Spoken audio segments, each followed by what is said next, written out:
Good evening and welcome to the December 18th regular meeting of Council. The City of Parksville recognizes the people of the Coast Salish Nations and their traditional territory upon which we gather with gratitude. First item on the agenda this evening is the minutes of the Council meeting held December the 4th, 2017. I need a mover and a seconder to approve the minutes. Moved by Councillor Burton, seconded by Councillor Salter. Are there any errors or omissions? Seeing none, all those in favor? Opposed? Thank you. That is carried. The next item on the agenda is that the December 18th, 2017 Council meeting agenda be approved. I need a mover and a seconder. Moved by Councillor Patterson, seconded by Councillor Beale. Any errors or omissions? Seeing none, I'm going to call the vote. All those in favor? That is carried. Thank you very much. Well, we have a number of presentations tonight, Council. The first presentation is the repeal and replacement of the City of Parksville Subdivision and Servicing Bylaw 1996, number 1261, and we have a presentation by Rosa Telegus. Am I pronouncing your name properly? Welcome, Rosa, and the microphone is all yours. Go ahead. Do we need to lower the lights? No? Okay. Mr. Figuera. Thank you. If I may, Your Worship, I'll just introduce it a little bit here. Rosa Telegus, our development engineer, is going to be providing a presentation, and it's related to the report that you'll see later on, 6F, which is the repeal and replacement of the City of Parksville Subdivision and Servicing Bylaw 1996, number 1261. I will be presenting that report a little bit later, but so feel free, though, to ask questions after Rosa's presentation or during my presentation of the report. And I'll just let Rosa take it away. Is this the Coles Note version of what's in that 300-page report? Yes, it is, as a matter of fact. It is? What we're trying to do is highlight the larger items, the more significant items, what we considered was more significant. And this is a copy of the slides for you to take with you. And my report later on will just be asking Council to receive the report and to get approval for staff to have the statutory process next year. We're not asking for repeal in this particular Council meeting, but it'll be next year. Yeah. Go ahead. Thank you. Our new proposed subdivision servicing bylaw regulates the subdivision of land in the City of Parksville. The City of Parksville Subdivision Servicing Bylaw regulates the subdivision of land in the City of Parksville. My purpose this evening is to present a short summary of important items in the draft new bylaw for your review. Proposed changes include changes to the bylaw, the main part of the bylaw, the regulatory part, and especially to Appendix 1, which is the engineering standards and specifications to the bylaw. The reasons for the new bylaw. The engineering department recommends this new bylaw for a number of reasons. The bylaw was last amended in 2008. The standards and specifications at Appendix 1 was last amended in 2005, 12 years ago. It is time for this new bylaw. The new bylaw will align with recommendations from master plans, the storm, sanitary, the transportation master plans, water studies, and from recommendations of the building and fire departments. We, the engineering department, have recommended technical changes to create higher standards and to remain current with best practices. The engineering department worked on this bylaw as a team, with input from the operations department, especially parks, the finance department, and planning. We circulated it to stakeholders and to engineering consulting firms who provided us with their review. For your information, this bylaw will be on the City of Parksville website starting tomorrow, the 19th.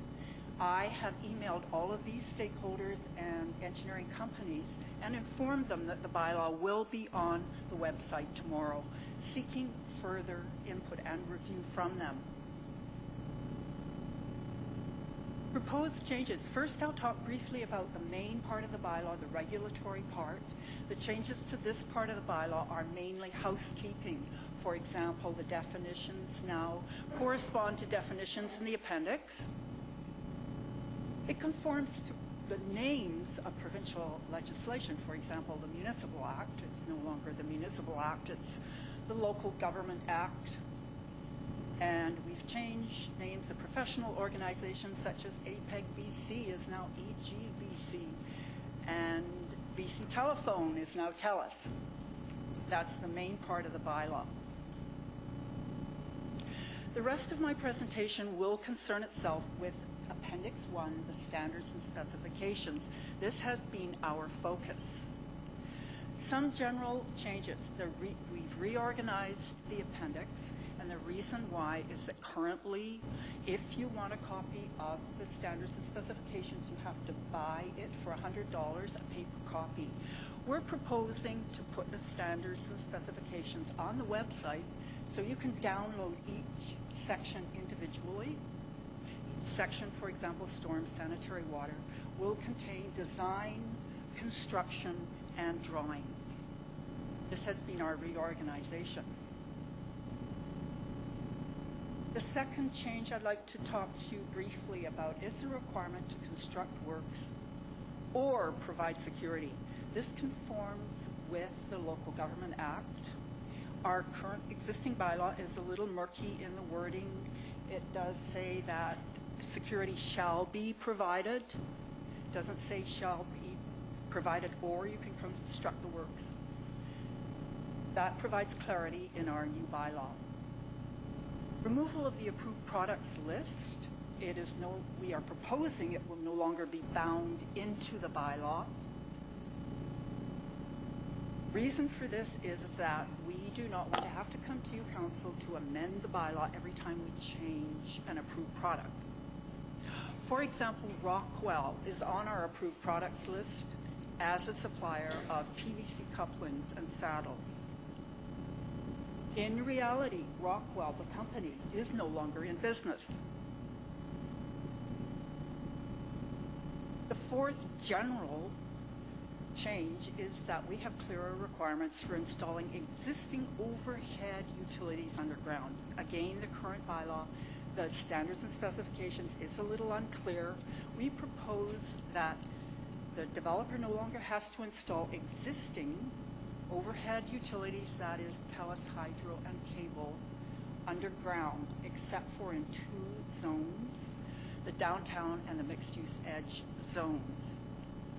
Now let me make it clear that for new overhead utilities, that is the hydro, TELUS, and cable, has to be installed underground.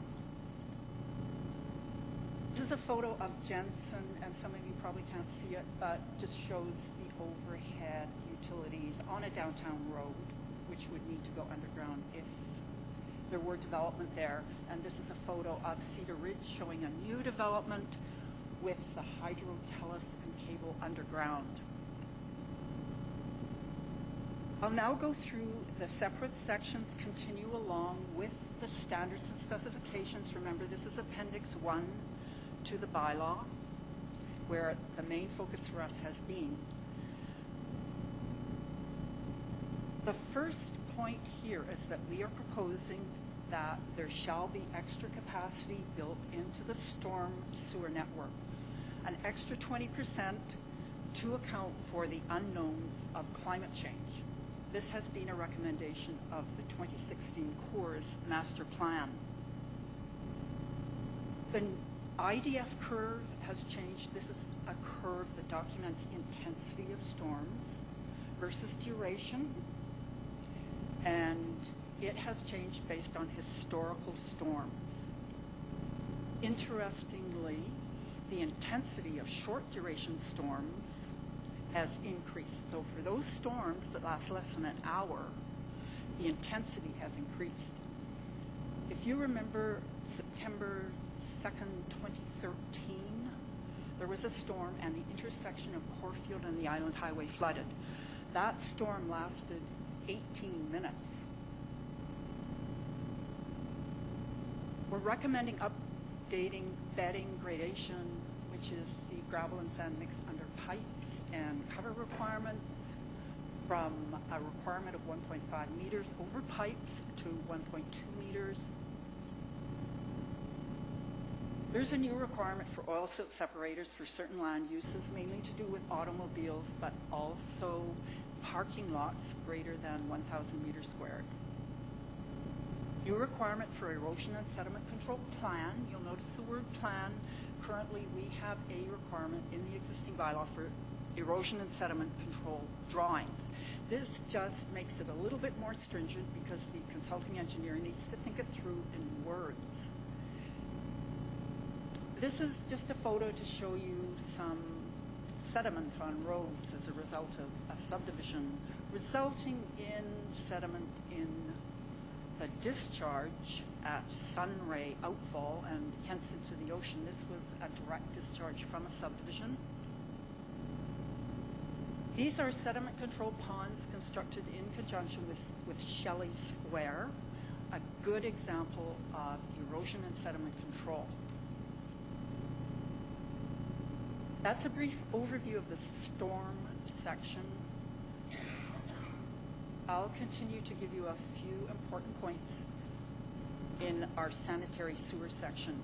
Again, we are proposing extra capacity in the sanitary sewer pipes, an additional 30% to account for the unknowns of climate change. And this has been a recommendation of the 2015 Coors Master Plan. The generation rates, again, in accordance with the 2015 Sanitary Sewer Master Plan.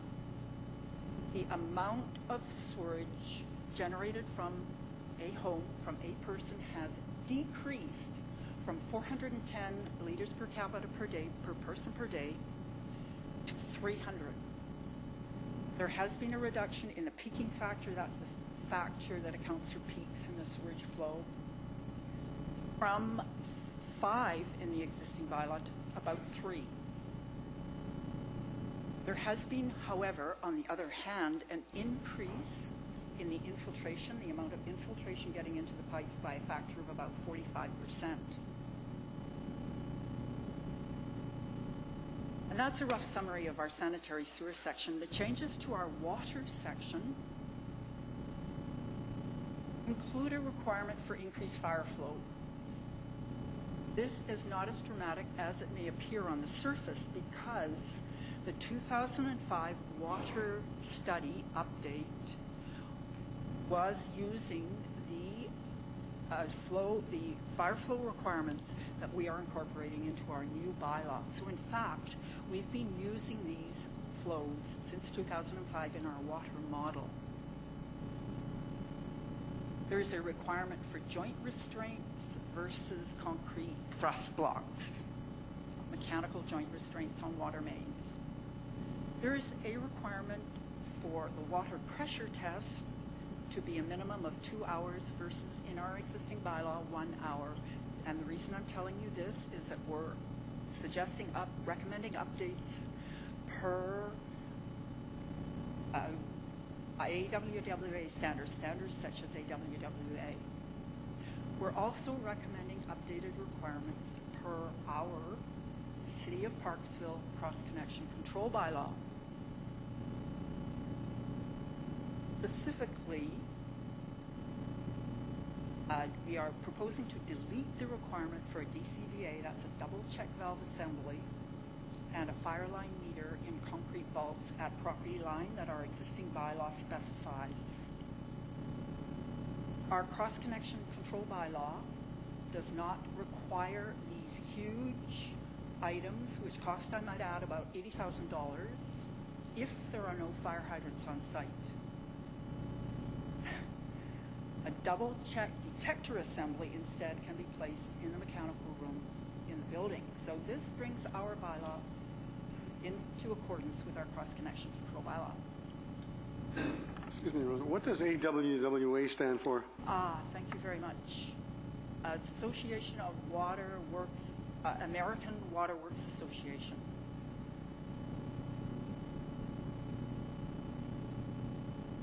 The last requirement that I'm bringing to your attention is probably the most important one.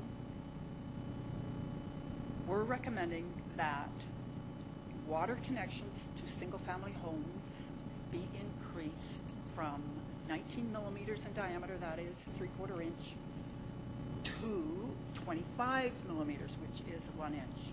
This is for single-family homes. There are two reasons for this.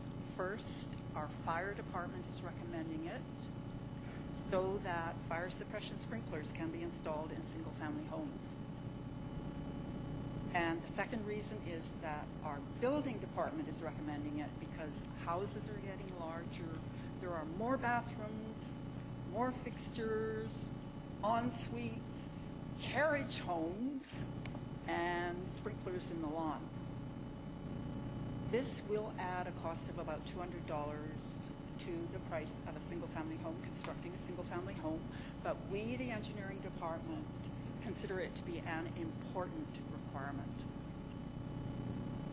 This is a photo of a 1 inch diameter, 25 millimeter water connection being installed to a single-family home. Roads, I've worked through storm drainage, sanitary sewer, water. I'm going to talk briefly about roads. Then we have the lighting section and the landscaping section. So 3 more sections to go. This is a brief overview of our roads section, proposed changes to our roads section. The most important requirement here for your information that you are probably going to be very, very interested in is that we are proposing to delete the requirement for street trees, boulevard trees on local roads. This will not include collectors or arterials or our downtown roads. The reasons for this is first, the high cost of maintenance by our operations crews, about $12,000 per year. Second, amazingly, residents do not want street trees. The engineering department in November planted trees on Skylark Avenue. We polled the residents ahead of time and found that 2 of the 14 residents wanted street trees. In connection with Cedar Ridge Phase 2, again, the residents were polled and we found that about 50% of the residents wanted a tree, a street tree. And third, tree planting conflicts with house building. Excuse me, Councillor Patterson has a question. Thank you so much. When we plant trees, do we do irrigation? Like not on local roads. Not no. on the local? We do downtown. Okay, thank you. Okay. We want to protect and enhance the urban forest. We just believe that subdivision is not the time to do it. Our operations people, our operations staff will be bringing forward to council in the new year a tree rebate policy whereby residents can purchase a tree for $50 to plant on their private property. This is a photo of Cedar Ridge. It's a curved portion of the road, so there's less frontage for those houses, and you can see how we managed to fit 1 street tree in. And a few additional comments in our road section. First of all, requirements for signs, installation of signs, and supply of signs and line painting will be completed by the city, not the contractor. Increased lane pavement width from 5.4 meters to 6 meters, and the reason I'm telling you this is because it is a requirement of BC Building Code for fire accesses to show you that we are recommending changes that conform with, for example, the American Water Works Association, the BC Building Code. Increased sidewalk width per our transportation master plan from 1.5 meters in our existing bylaw to 1.8 meters. New requirements for let-downs at intersections and driveways. Here's a photo of our Temple Street upgrade, a local road. We installed 1.8 meter wide sidewalks. And you'll notice the letdowns. This is at an intersection. The score lines guide the visually impaired into the crosswalk. And the approach to the letdowns is more gradual, allowing travel by handicapped people, people in wheelchairs, a little less of a sudden drop. Our lighting and traffic signals section of Appendix 1. Briefly, we have new sections. Our engineering staff worked very diligently on this section to include requirements for traffic signals. It was reviewed by RB Engineering Electrical Consultants to ensure that all requirements meet the electrical codes. How we approached LED lights is that we are not specifying including specifications for LED lights.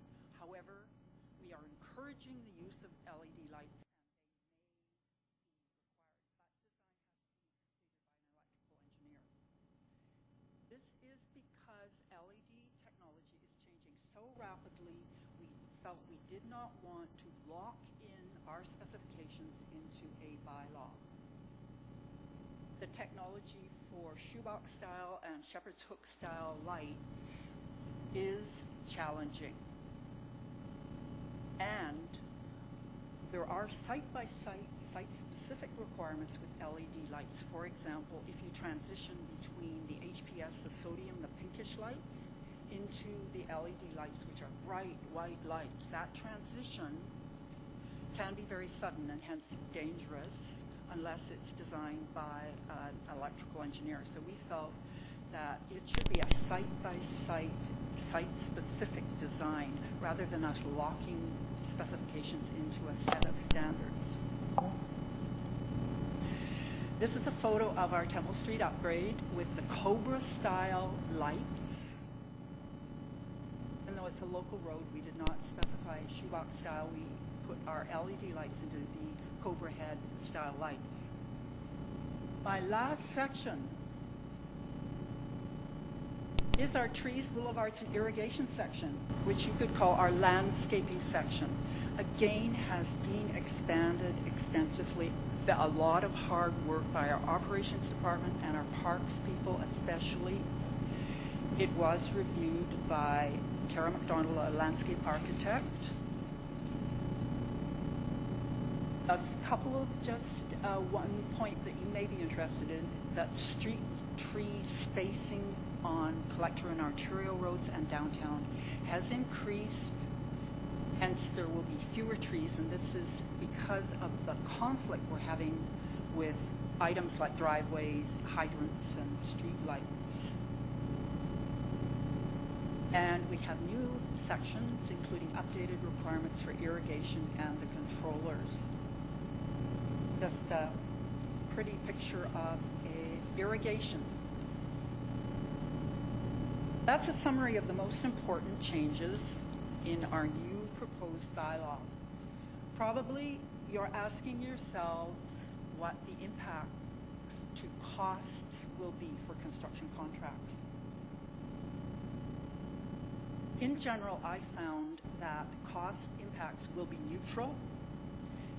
Many of the requirements balance out with reduction in costs, for example, increase in costs for increased diameter of water connections is balanced by no street trees.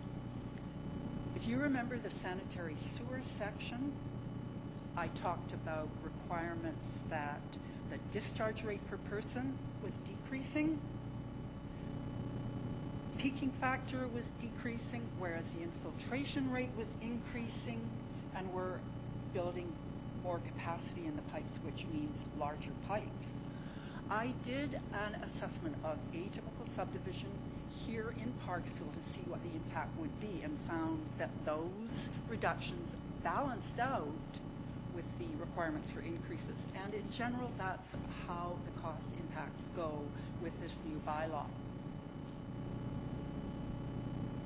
Some important requirements do not necessarily translate into major costs. For example, the requirement that a water pressure test be 2 hours rather than 1 hour is an important change, but not necessarily a costly one. To summarize, this presentation has highlighted some key changes for your review to help in your review of our new proposed bylaw. Engineering Department believes that this new bylaw is timely. It has been 12 years since the engineering standards and specifications were amended. Minor housekeeping changes have been made to the main part of the bylaw. Specifications in the standards and specifications now conform to master plans, water studies, AWWA, and BC Building Code. And there are some new specifications that I've touched on, such as the diameter of water connections, the cover over pipes, the bedding underneath pipes. And in general, the cost impact will be neutral.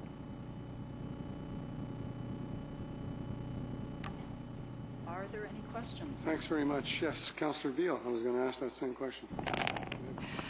Thank you, and thank you for the presentation. And I did spend some time going through the appendix, but please don't test me on any particulars, because it was a lot to take in.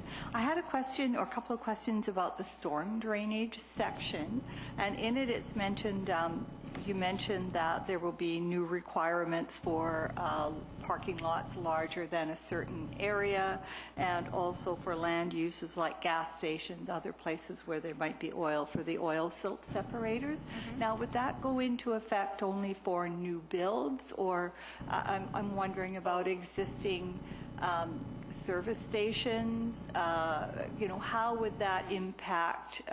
When would these go into place?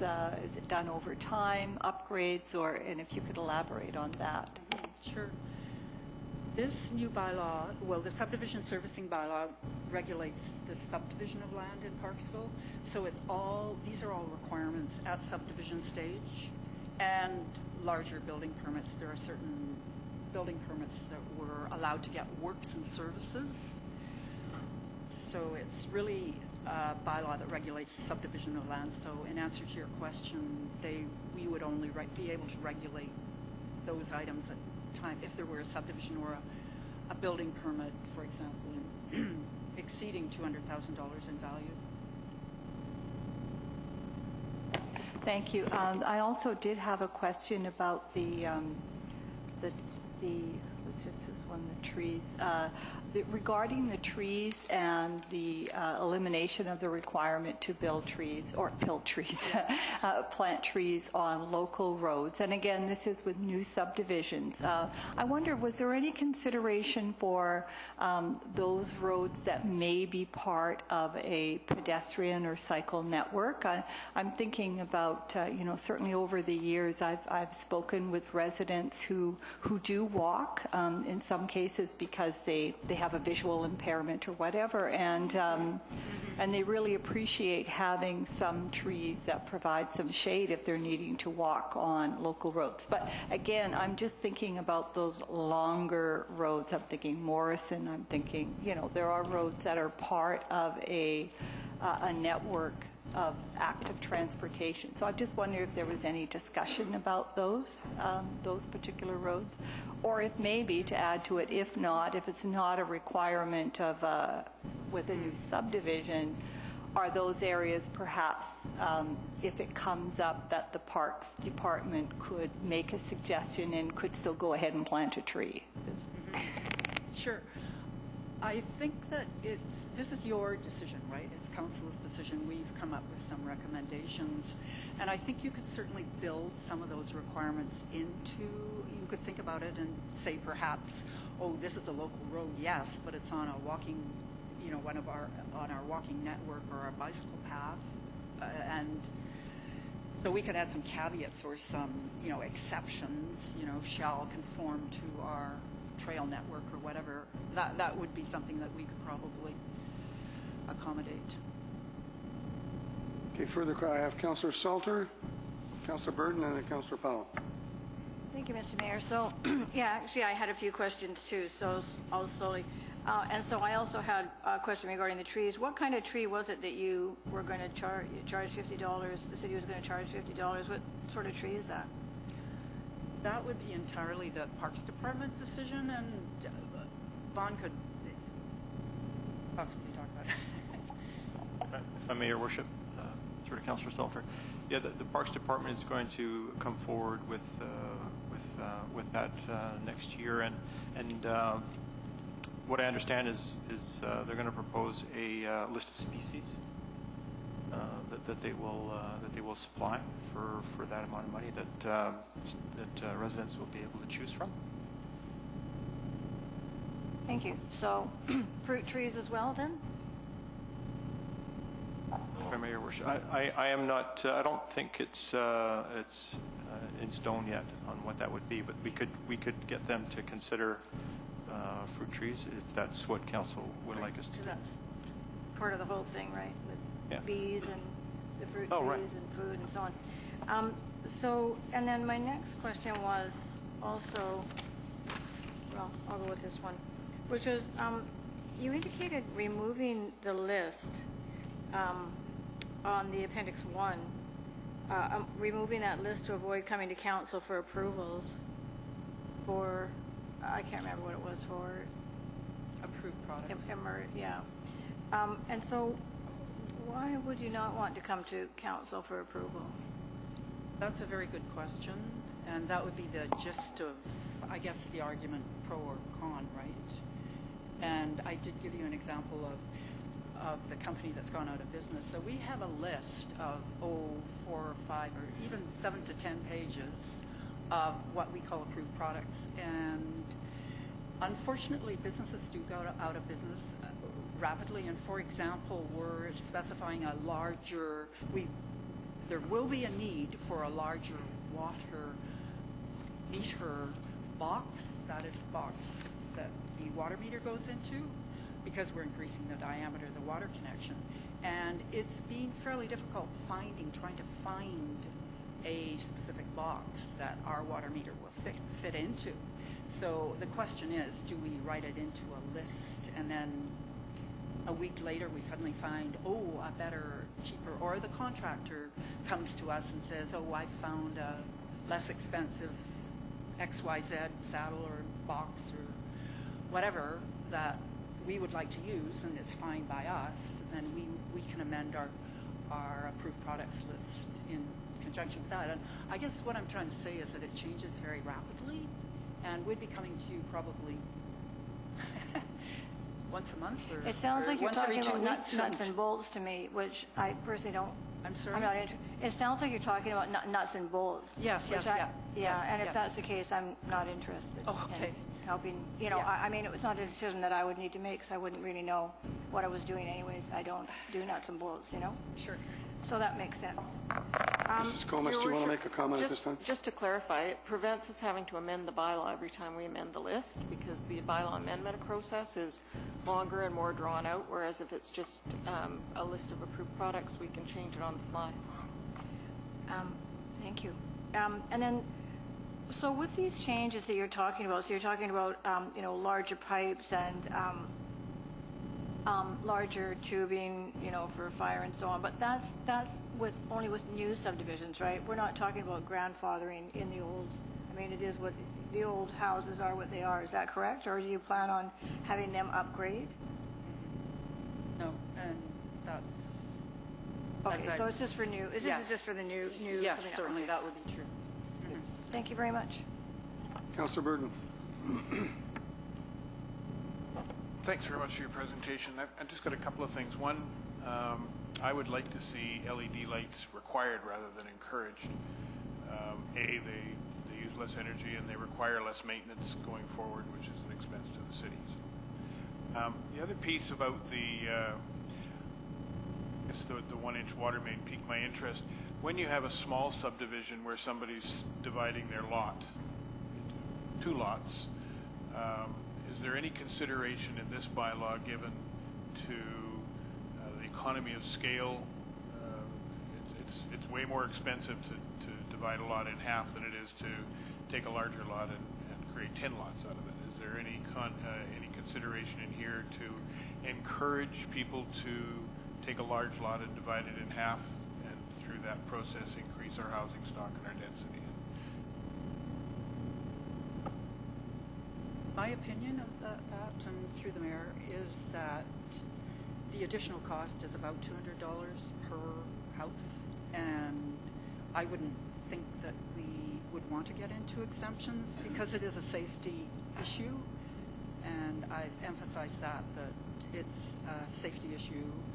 And I suppose for consistency, if you're writing a bylaw, it's a regulatory mechanism, and it's very difficult to make a whole lot of exceptions, and it's not a kind of a subjective document. It's an objective document whereby we need to have certain specifications. Otherwise, we'd be spinning our wheels and having to analyze every single item on, how many bathrooms do you have? And maybe possibly we could make an exception in this case. And it's, in my opinion, is probably not the way engineering specifications are written. I get that. I guess my question was more around, is there anything within this bylaw, not just related to the increase to water delivery size, but is there anything in this bylaw to encourage people rather than discourage them to create more opportunities for housing in our community given the limited land supply that we have? I can see my... Mr. Figuera. If I may, Your Worship, through to Councillor Burden, what this does, what these changes do is allow more flexibility for those considerations to happen. Yeah, it's not really, doesn't really lead it, but it opens the door and allows more flexibility for things like that to happen. Councillor Patterson. Thank you, Your Worship. I missed a part of it where you said that there was a cost of about $100, but now it could be on the website. What was that particularly to? Sorry. If you want to purchase our engineering standards and specifications document, which is a fairly thick document. Yes. You have to phone up the engineering department or come in and request it, and we charge $100 for it and give you a paper copy. And another follow-up. Thank you. When you sent out to different stakeholder consultation and different organizations and businesses, did you get quite a bit of reply and feedback back from our stakeholders? In all honesty, no. The answer is no. I did not get any feedback whatsoever from the 5 stakeholders that I listed for you, and that's partly why we're going to go back to them again for review.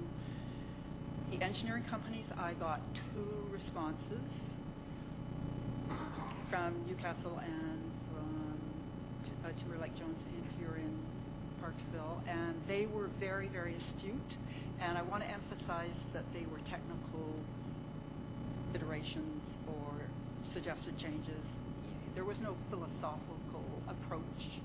I did not yield in any kind of, I didn't kind of cave to the developer. They were astute and important technical changes that I paid attention to. Awesome. One last quick thank you. How long a time period did this take the engineering department to go through? Because it's very in-depth, and I thank you very much for your presentation, and we'll be talking more with Vaughn a little bit later and that too. We worked as a group, we worked as a team, and things take longer if you're working as a team. We sat down for a couple of years together as a group and worked through. I wanted to make that public because I'm quite aware that it's been a long time coming, and I really do appreciate and thank you for your presentation tonight. Councillor Beal. Thank you. And again, thanks for all this information. I'm just wondering, picking up on something that Councillor Burden asked about, is if this is to go ahead as proposed, is it possible for a site-specific request for a variation, a variance for something if there was some, unusual reason for that there's an opportunity or a mechanism for a landowner, let's say, to come forward to plead their case. Would that still be the case?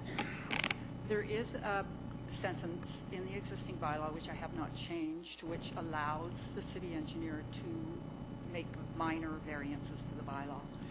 And if there are more significant changes, a development variance permit would be required.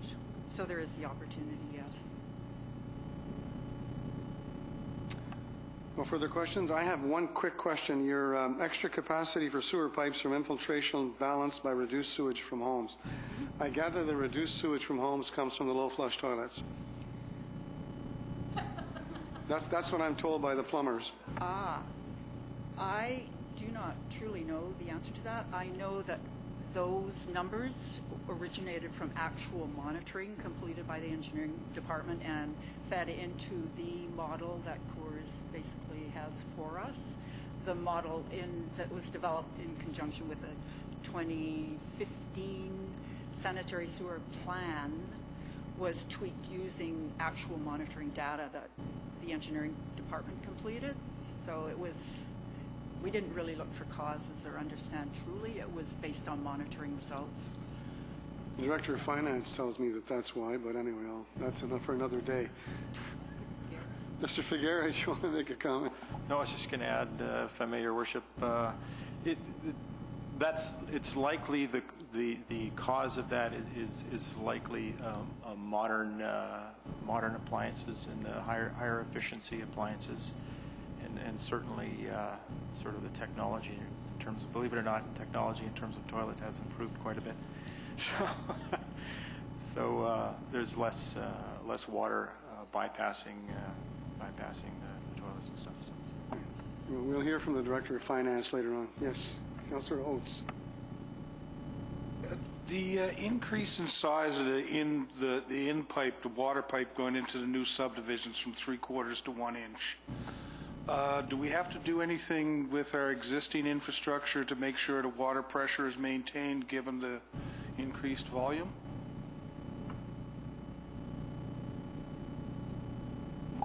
If I may, Your Worship. We do not.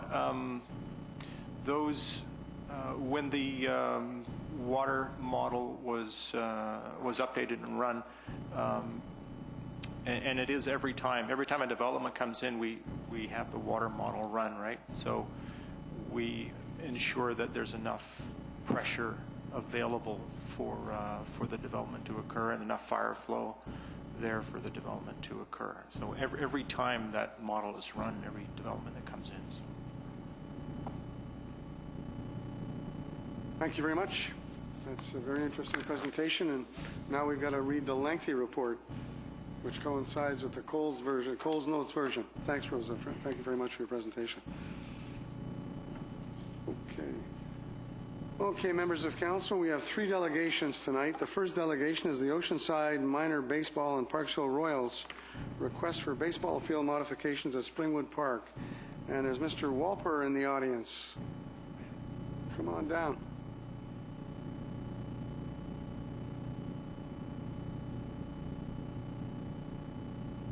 And you're with somebody? You want to introduce? Yes. So my name is Kirk Walper. I'm the Vice President of Oceanside Minor Baseball.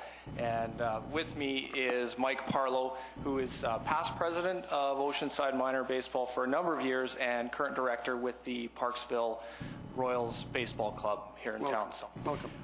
We have a presentation this evening and request for some modifications to one of the baseball fields. Our presentation highlights some of the past, present, and future that we see for baseball in our community.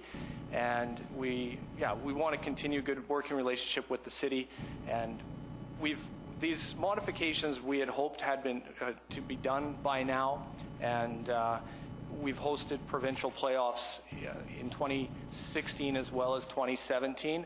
And so our goal here this evening is to get our facilities up to standard and to continue to promote baseball in our community. So Mike is going to take it over and go through the presentation. Mike has a lot more experience and just background with his involvement over the years with Oceanside Minor Baseball. Mike? Thanks, Kirk. All right. So just for a little bit of background, Oceanside Minor Baseball we're in our 37th year here in Parksville. There are between 200 and 300 children who take part in baseball from spring through the fall, and all of our baseball activities in Parksville are at Springwood Park. The Parksville Royals are entering the 24th year here in Parksville. They, for some history there, they play in the BC Premier Baseball League, and indeed the founders of the club, Clyde Inouye and Dave Wallace, were also the originators of the BC Premier Baseball League. So for a lot of high school baseball in the province, the origins are right here in town. Over the course of the last 23 years, about 70 of our players have gone on to play college or professional baseball. So this is just where we play at at Springwood. Lighting's not great there, but in any event, the younger guys are over on the Springwood Old Field over here and way over here. And then the high school age and junior high, middle school kids are here on Inouye Wallace and on the Bantam Rotary Field. Just a brief example of the past projects that Parksville Royals and Oceanside Minor Baseball have concluded at Springwood Park. We, 3 years ago, in cooperation with the city, put up a new scoreboard at the Pee Wee Field. It cost us about $10,000. That was entirely funded by Oceanside Minor Baseball. We were able to get the labor donated by supporters and whatnot, and it was installed to the city specifications in each case. We have some really gorgeous facilities here in Parksville, and one of the improvements we were looking to make for quite some time was cleaning up we had a sort of a bramble field out behind our outfield. There was a ridge, a hill. We called it the grassy knoll because that's what we wanted it to be. And about 2 years ago, we finally got the volunteer organization put together, and working very closely with the city, we were able to excavate and level that area, remove something like 13 dump trucks worth of material, and seed it and whatnot. And it's just a super, super area for parents and spectators to watch games. We got it done in time for hosting the PV Provincial Championships, which we won. And so it was just an outstanding example of how we work together with the city there. Our largest project in recent years anyway, in 2009 we completed a batting cage. Our budget was about $104,000. We received about $40,000 from the gaming grants and covered the rest via league revenues and donations and volunteer labor. Again, working with the city to put that there, and now you own it, but we use it.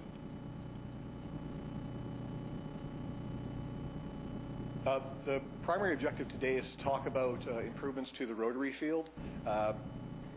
There are, when we hosted the Bantam Provincials this past summer, we're playing on 2 fields. The Rotary Field doesn't have a base path cutout and so forth. And it turned out we didn't quite meet the specs for what Baseball BC was hoping to see when they awarded us the tournament.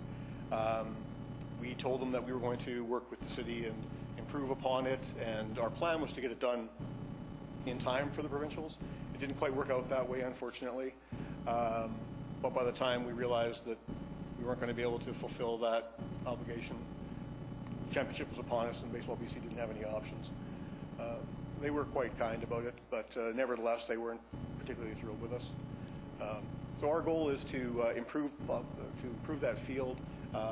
It's a matter of removing some grass and cutting out the base paths properly, basically replicating what's going on here on the Inouye Wallace Field over on the Rotary Diamond.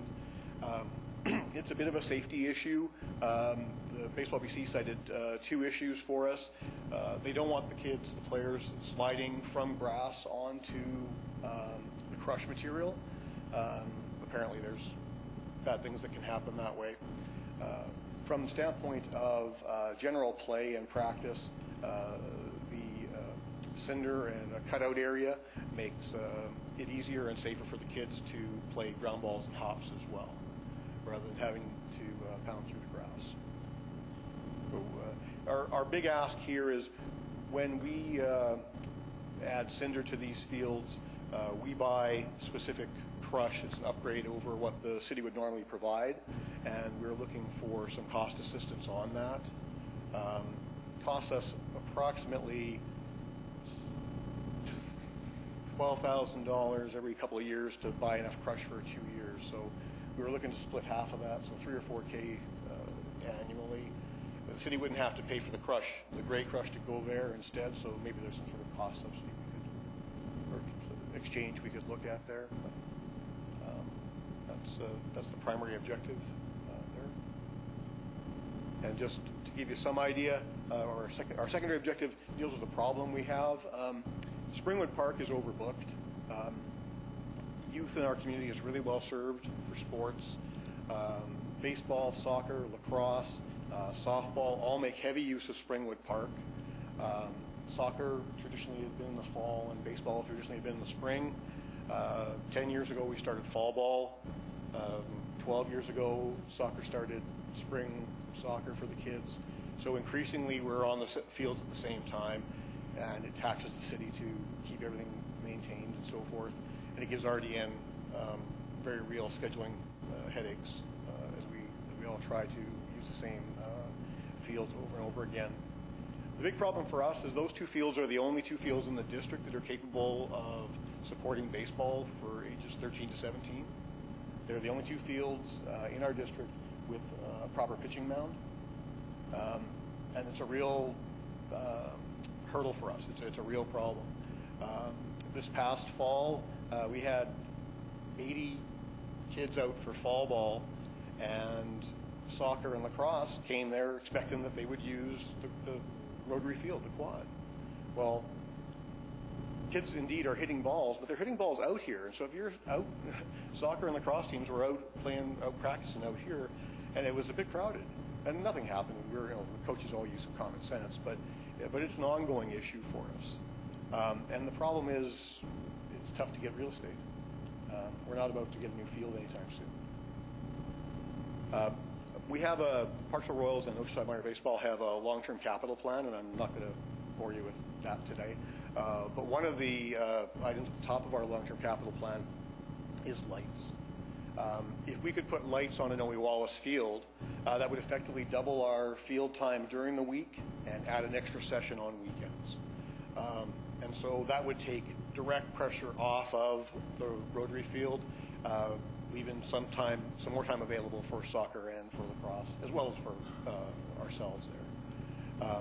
We have 8 to 12 teams at that level annually who play baseball. And we're struggling for the last 3 years just to find enough time for ourselves. And then suddenly we're overlapping with soccer and lacrosse, and it's become a real issue. We had taken the initiative and talked to folks at DMD and Associates, electrical consultants. They tell me, 800 light installations at sports fields across Canada and the United States. And just in some very preliminary discussions, they gave us an idea of a budget of $325,000. We needed a number, and we're putting our plan together. And our longer-term vision is we'll come back to you with a more detailed plan and say we've secured funding for some portion, and perhaps some grants, and perhaps you have some funding for us as well. But that's sort of where we'd like to go. Did I miss anything? No, I think that's it. So yeah. It's unfortunate that you missed our budget deliberations, because that would have been the time. However, that's neither here nor there. Councillor Burden, Councillor Powell, for now. I've done sports lighting. That seems high. My question is around the sharing between soccer and baseball. What effect on soccer does taking the infield creating the infield track have? Well, I don't believe that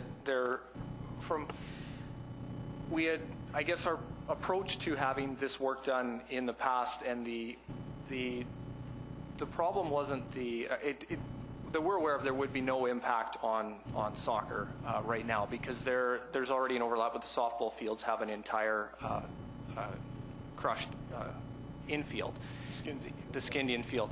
And so as far as the information I've been given, that is not going to be an issue, will not impact them. Where I guess what we were told we run into a roadblock is with the work. This similar work had been done on the Springwood Old Park a few years ago, and we've been in talks with Warren Payne, and they were really looking to, I guess, I don't know, the message I was told is that if we had the support of council, it wasn't going to be a problem to get this done, but without that, that's why it didn't happen last year. But as far as impacting the other sports, as far as we know, there wouldn't be a negative impact at all. Councillor Powell. Thank you, Your Worship. I have a couple of questions. One, have you approached the regional district or Qualicum, and who uses the field? Is it just kids who are in Parksville? Is it the area? Have you approached either one of those organizations? Sure, I'll take a couple of those. First, I guess the last question first. For Oceanside minor baseball, it's Parksville, Qualicum, the Neuse Bay, Bowser, Arrington, Coombs. For the Parksville Royals, it's a North Island team. So we have about 60 to 70 kids at 3 levels of ball there, and in a given year, about a third of them are from Parksville, Qualicum. So just to give you a sense of that. Back to, had we talked to the RDN or about fields? No. This is sort of bringing us out as the initial trial balloon. So do you plan on doing that in the future? Absolutely. The other question is, they just had a facilities review, the Recreation and Facilities, the regional district. Did you attend any of those meetings and give feedback? Yes. And we're desperately hoping that the turf fields were going to go in the wherever they were going to be, I forget now.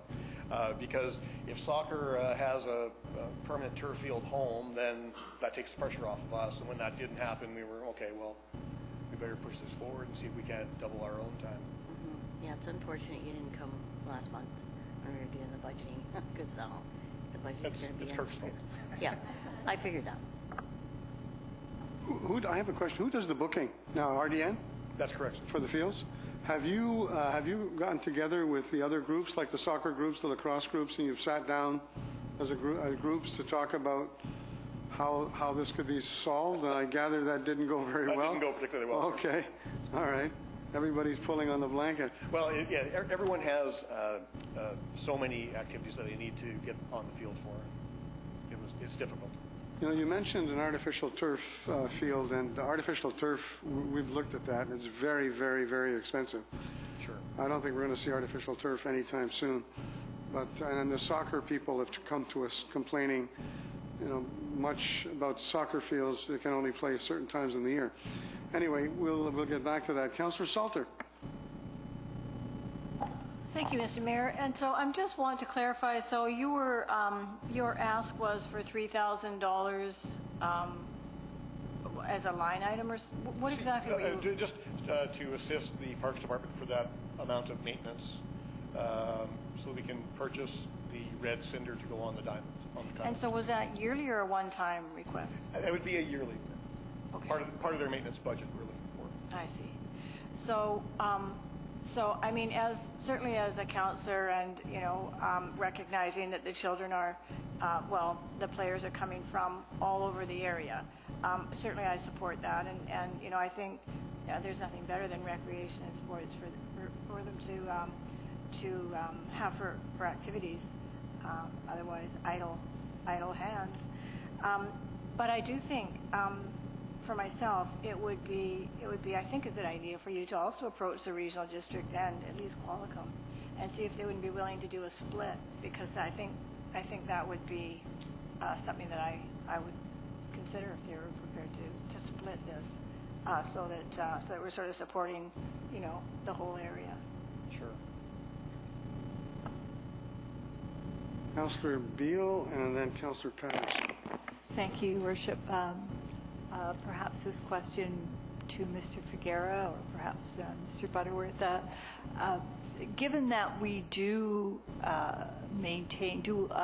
spend money, considerable dollars, I believe, on Springwood Park, I'm just wondering if there is money within the budget for Springwood Park to make some adjustments in order to make the improvements that are needed to get this field up to standard. And also that I understand that the RDN does contribute money specifically for Springwood Park, and again, encouraging you to go to the RDN to make a case for perhaps an increase if that's possible. But is it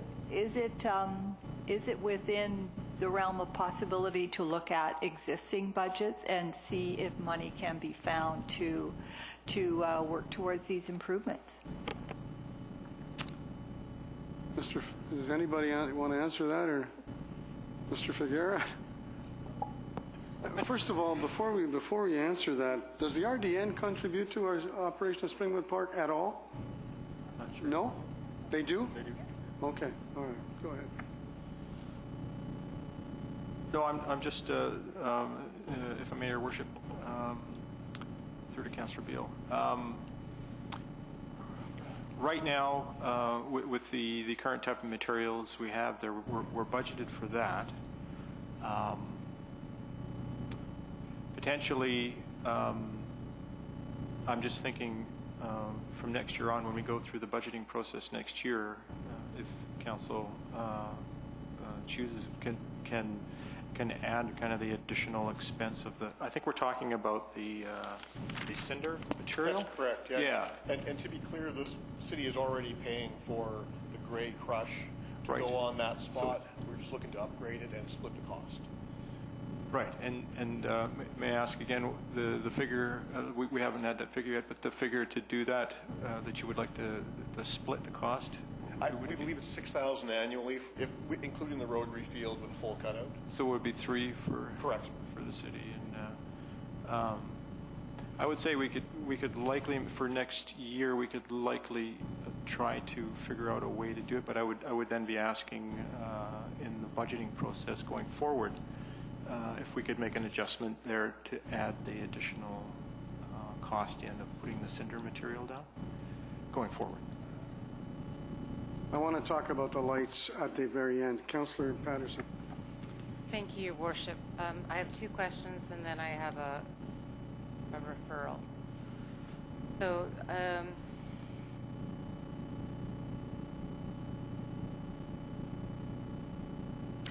time factor. So, to do the red cinder or to do the crushed and everything, because you've done it in the past, how long a time period is that? From start to finish, when we had done it at the Springwood Old, the Pee Wee Diamond, the city was there for some number of days. I didn't watch them, but a week or two perhaps. I don't know if they were there every day, but they were back and forth. And then the cinder goes on. It needs to settle for a couple of weeks, ideally, and then we're off to the races. And ultimately, what time factor would you like to have this done? If possible, for the upcoming season, that's what we'd like to do. So we are going to, our existing budget right now, we pay for all of the cinder on Anoe Wallace and on Springwood Old. We buy it in about $10,000 chunks, so it lasts us a couple of years. And we would just purchase enough to cover the rotary field as well, if that was going to be skinned in time for the season. If not, and when you say the season, we're talking about the spring season. That's correct. Which would be? I'm sorry, April 1st. Thank you. So ultimately, you would like this done March? In that time frame, yes. Kind of thing. Okay, thank you. So, are we ready? Can I now? Absolutely. So I'd like to ask that Council refer the request for improvements to Springwood ball fields to staff for a report, and to look at the options and the costs for the final budget discussion, because we've only passed the provisional budget at this point in time. Is that a motion? You're talking about... So I'm asking for a motion. Talking to about refer just to- the cinders, or you're talking about the lights? Just the Okay, cinders. have I got a seconder for that motion? Seconded by Councillor Burton. Discussion on the motion. Councillor Beal. I'm just curious if that goes to, okay, for final budget, when is the date for final budget approval, though? Is that not later than the required time frame? Yes, we'd probably be starting final budget discussions in February, and it has to be adopted by May 15th. And what I'm hearing is that May 15th would be too late. Yes, but council has the ability, if staff bring forward a report outlining the options and costs, to approve that in and of itself, if you wish. Yes. Thank you.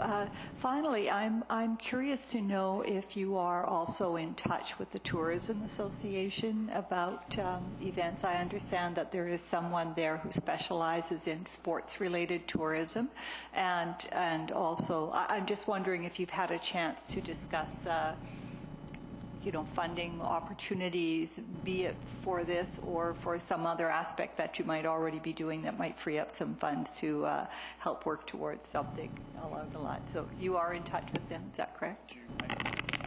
Oh, sorry. Yeah, for the provincial championships this past summer, we did indeed work with them. They provided tables, a generator. It was excellent. It was really great. Councillor Salter, then Councillor Burton. Thank you, Mr. Mayor. So I'm just not certain why we need a report from the city when they're asking for $3,000. When they're asking for $3,000 for the crush.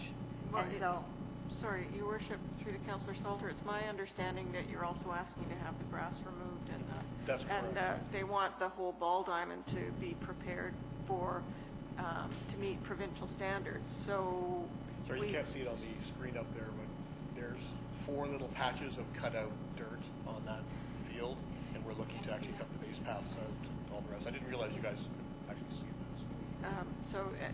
Your Worship, this was a referral motion, so it ends debate when it's a referral motion.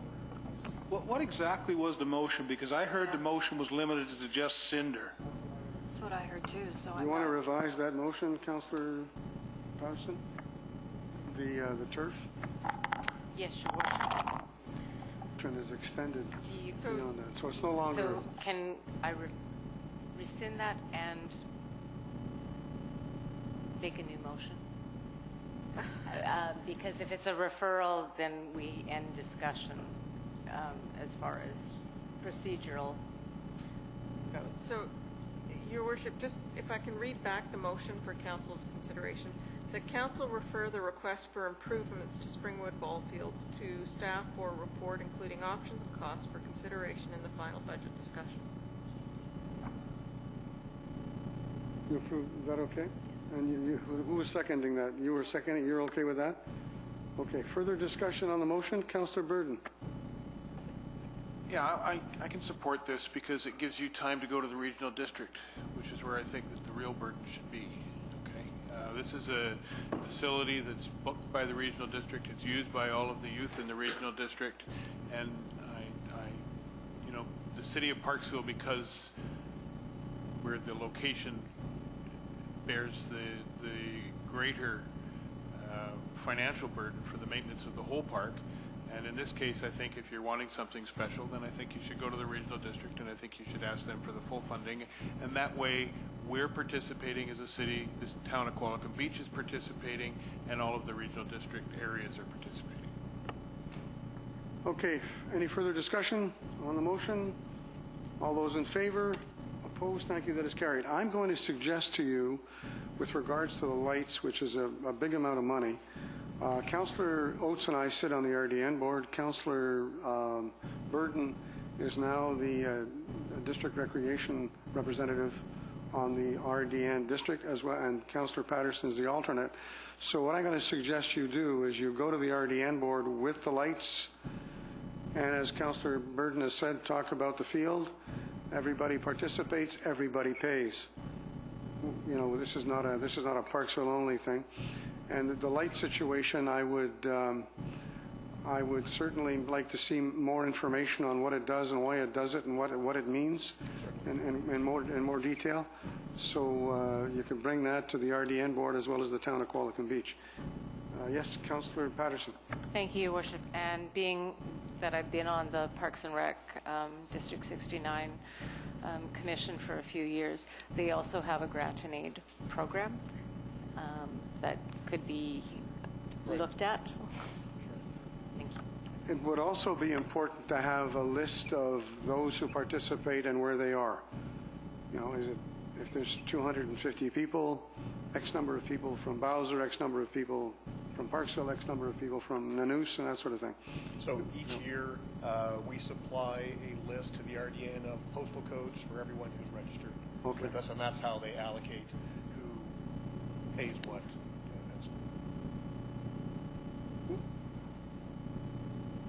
Okay, so thanks very much. Great. We'll see you again, and we'll keep in touch in terms of how that lighting situation goes. That's you know, it's get there as quickly as you can, because the budgets are being finalized. I would imagine the RDN budgets are being finalized, will be finalized in the new year, sometime in February or March, and as well as the Qualicum Beach. So get there sooner than later. Great. Thank you. Thank you very much. Thanks very much.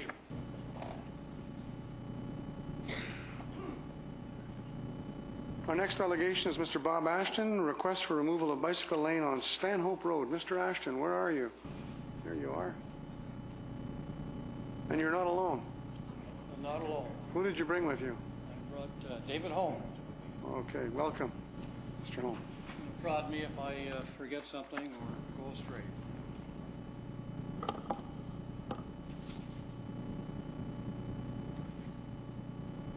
As the agenda item indicated, we're looking for removal of a bicycle lane on Stanhope Road.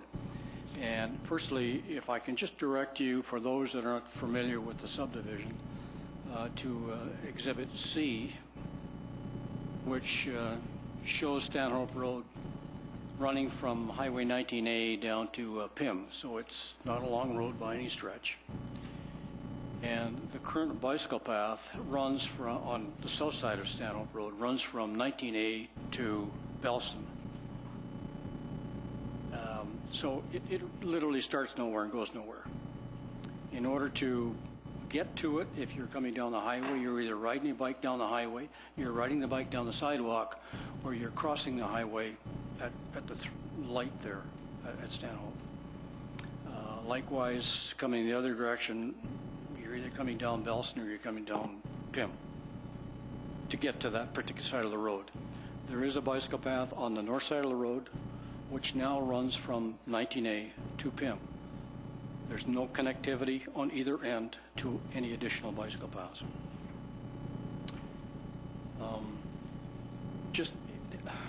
And I'm sure that you've all done your homework and have read what I've provided. But this problem has been going on for 20 years this month. Or the issue, I don't know if it's a problem, but the issue. And it was first brought to the city in December of 1997. And subsequent to that, there was some correspondence back and forth and so on, and there was a study done by the city with input from then there was a Parksville Bicycle Association. They then recommended that the bicycle path on the south side of Pym be eliminated and quite possibly be revisited if and when Stanhope was, using their words, pushed through to Wembley Road. First it would go to Ackerman and then to Wembley. The city council forwarded that to the city to do something, and to this day nothing's happened. We've had subsequent conversations with various people in the city in the intervening years, and we're told, don't worry, nothing's going to happen. You know, like, you can park there, nobody's going to talk to you. This summer, that all changed. So now that we weren't worrying about it, now we're worrying about it because the bylaw enforcement officer has been issuing tickets, albeit they're warning tickets, nonetheless issuing tickets. So, you know, and the issue certainly around parking, but more so it's with respect to servicing the residents that face onto Stanhope. Visitor parking, obviously, but if you've got caregivers, landscapers, that type of thing, any emergency service vehicles that might need to come along there, there's no provision for parking in that respect. So if we do have the traffic or parking in that lane that can no longer park there, then we're going to send it off to other areas. The closest area to most of us now is the new subdivision in Parkside Crescent. And in talking to some of those people, they are already facing a constricted situation with the traffic on Parkside Crescent. So they would not look forward to any additional traffic that we may flow their direction. I don't know what more I can add to that in terms of, you know, what the situation is. It's certainly been frustrating over the last 20 years. I mean, I've only been there 17, but I've been front and center on this thing all the way along. So we would very much like to see that bike lane on the south side eliminated. I mean, as time goes by, anything could be renegotiated, of course. One alternative that could be considered, since Foster Park is close at hand, is some kind of a more safe type of bicycle route that goes through Foster Park and ultimately up to the highway. And, you know, if the city and or the RDN or whoever, it would be much safer if there was an overpass or an underpass under the highway, because you have a new subdivision going in adjacent to us, a new subdivision going in across 19A within the RDN on that kind of triangular piece of land. So you're going to have more residential areas and more people servicing that area. As I understand it, from my knowledge of the situation, I've had people come to see me about it on an individual basis. There's no parking on in the interior roads in your development. None whatsoever on the interior roads. There's limited parking. Limited parking. For those folks that front onto Stanhope, we have a laneway, which of course is not sufficient to park vehicles in. Many of the houses in there only have about a 4-foot ramp on our garage approach, so there's no room to park a vehicle there. And in order to park within the subdivision, it would mean going as far away there as it would be on the other side. Or if you park your car in the garage, somebody could park their car in your driveway. That's true. Yeah. One car. But not in some of them, where they only have a 4-foot approach to the garage. Okay. In the newer area, or the phase 3, if you will, they do have a bit of a longer driveway. Okay. Anything else you want to add, or do you want to go for some questions? Questions are... Okay. Councillor Burden first, Councillor Beal second. I guess my question's more directed to staff. I've got a couple. The obvious one is what prompted the change with regard to bylaw enforcement in that area, and are there posted no parking signs on the street? Ms. Keller? Thank you, Mr. Mayor. Through you to Councillor Burden, we now have capacity in bylaw enforcement that we didn't previously have. So we are doing a lot more enforcement on that regard. I can't speak to the signage, but I do believe the signage is in place. I'd have to defer to the Director of Engineering to confirm, but we did have some discussions last summer on that particular route when we were issuing warning tickets. And I'm fairly certain, I don't know if the Director of Engineering remembers, but I do believe there is signage. I know for a fact there is painted bicycle on the road, on the ground, but I don't recall about the signage on the sidewalk. Follow-up? Another question. When the subdivision was initially put in place, I'm guessing that there was a plan that the bicycle lane would be attached to a greater route at some point. Are we waiting for some other development to take place so that that bike lane can be extended? Who's going to answer that? Mr. Figuera? Well, I don't know if I have all the information, but I know that in the 2002 Master Transportation Plan and the latest update, plus the OCP, have this identified as a significant link.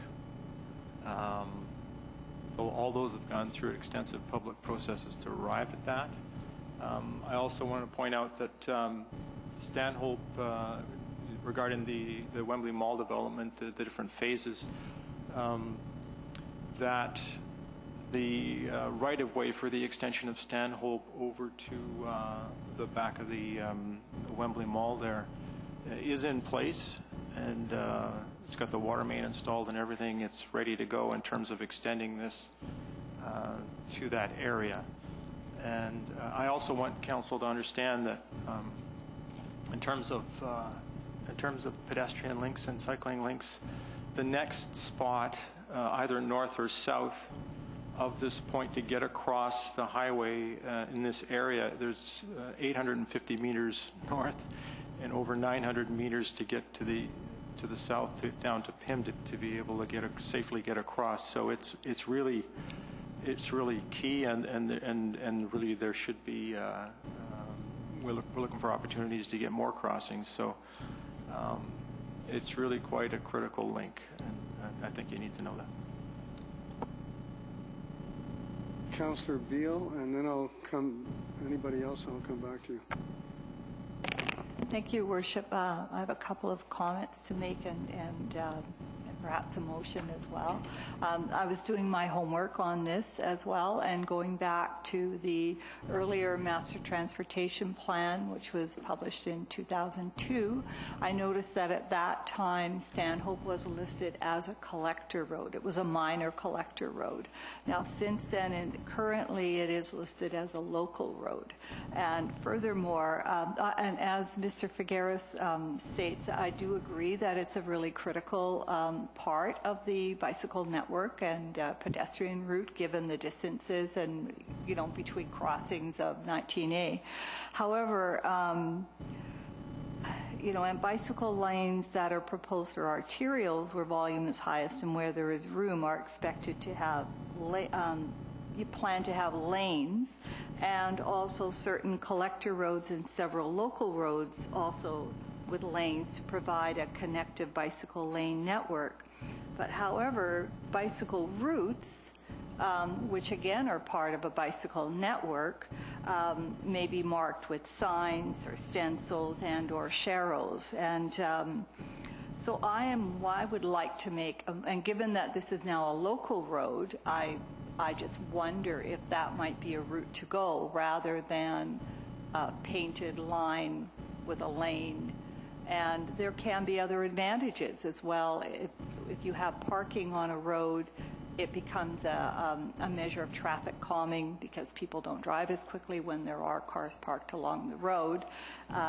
I do think it needs to be well signed if that's the route one takes, so that people are aware that cyclists are encouraged to go there.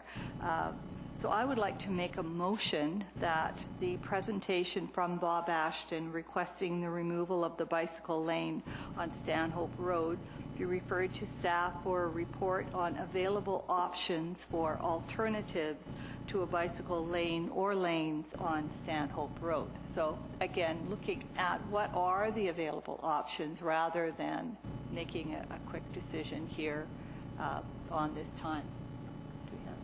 Okay, that's been seconded. Discussion on the motion, members of council. Just let me get through the motion here. Councillor Burton?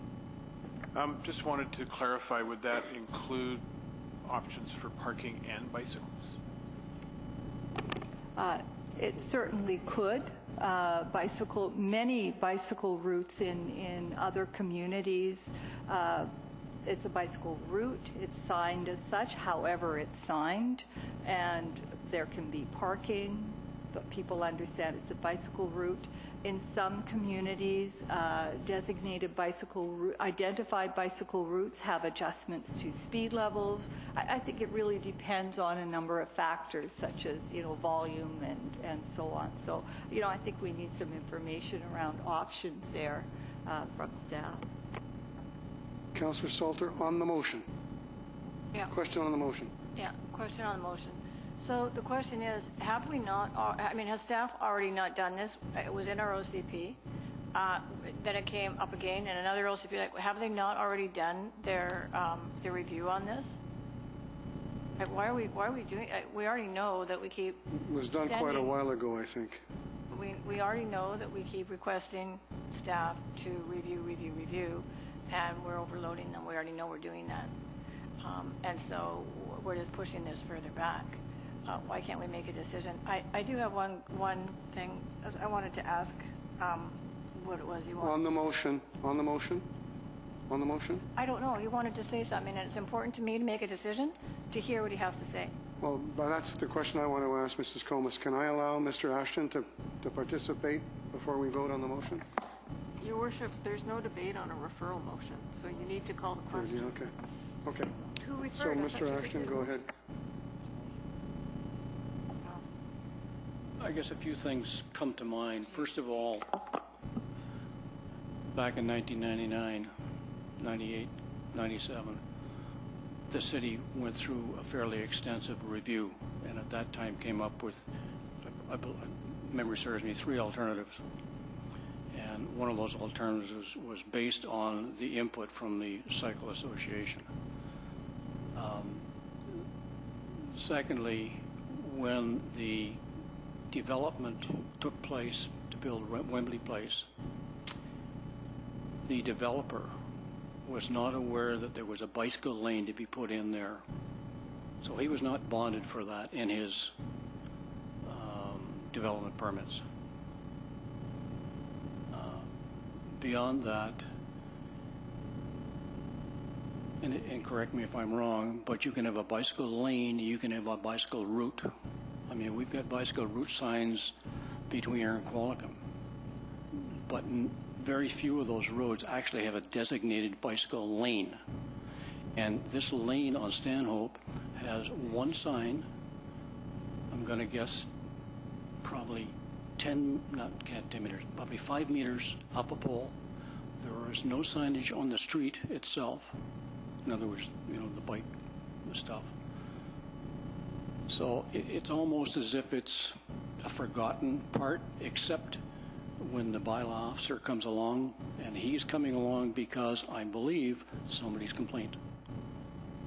Now, further to that, we did a canvass of the neighbors, and we have over 100 signatures supporting our contention to eliminate that bicycle lane on the south side of the Stanhope Road.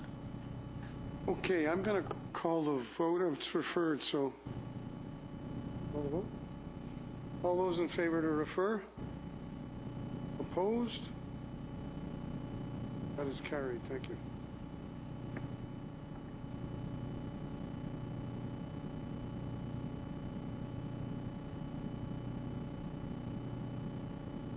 The next delegation is Radcliffe Development Corporation Zoning Amendment Subdivision Application for 440 Island Highway West. Mr. Garwin Wuerch. Welcome, Mr. Wuerch.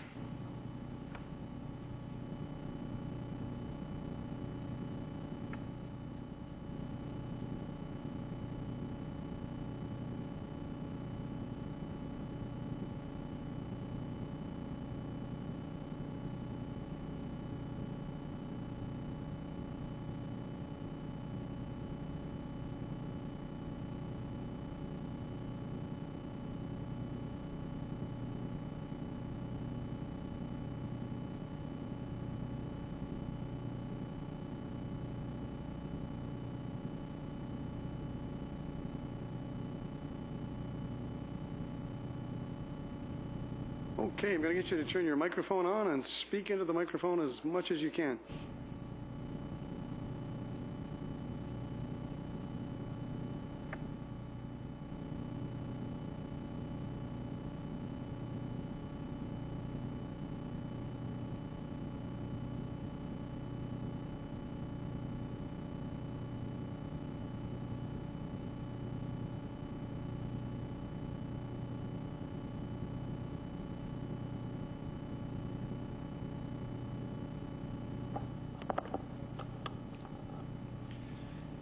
Your Worship, Council, and staff, my name is Garwin Wuerch of Radcliffe. Thank you for the opportunity to be here this evening to present our application for zoning amendment for 440 Island Highway.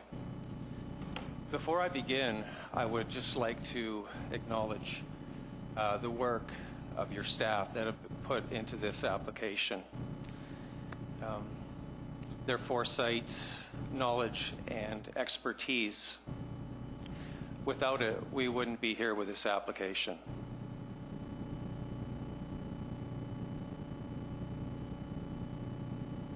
The subject site is located at 440 Island Highway West, 1.15 hectares in area, rectangular shape sloping gently to Highway 19A, with 74 meters of highway frontage and approximately 150 meters of depth. An open drainage channel that is part of the city stormwater system bisects the property. The channel is a section of former Carey Creek, which drains a catchment of over 400 hectares. With exception of the existing open channel between Finholme Street and Highway 19A, the upper catchment is virtually enclosed with storm drain piping systems.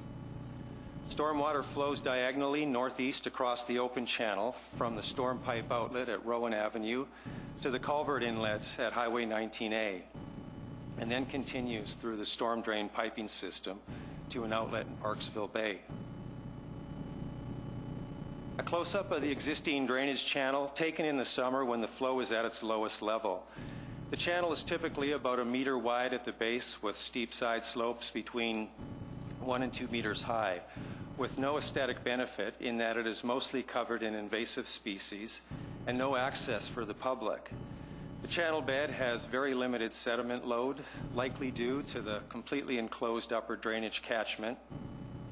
The channel provides some limited treatment of municipal stormwater as it passes through the site.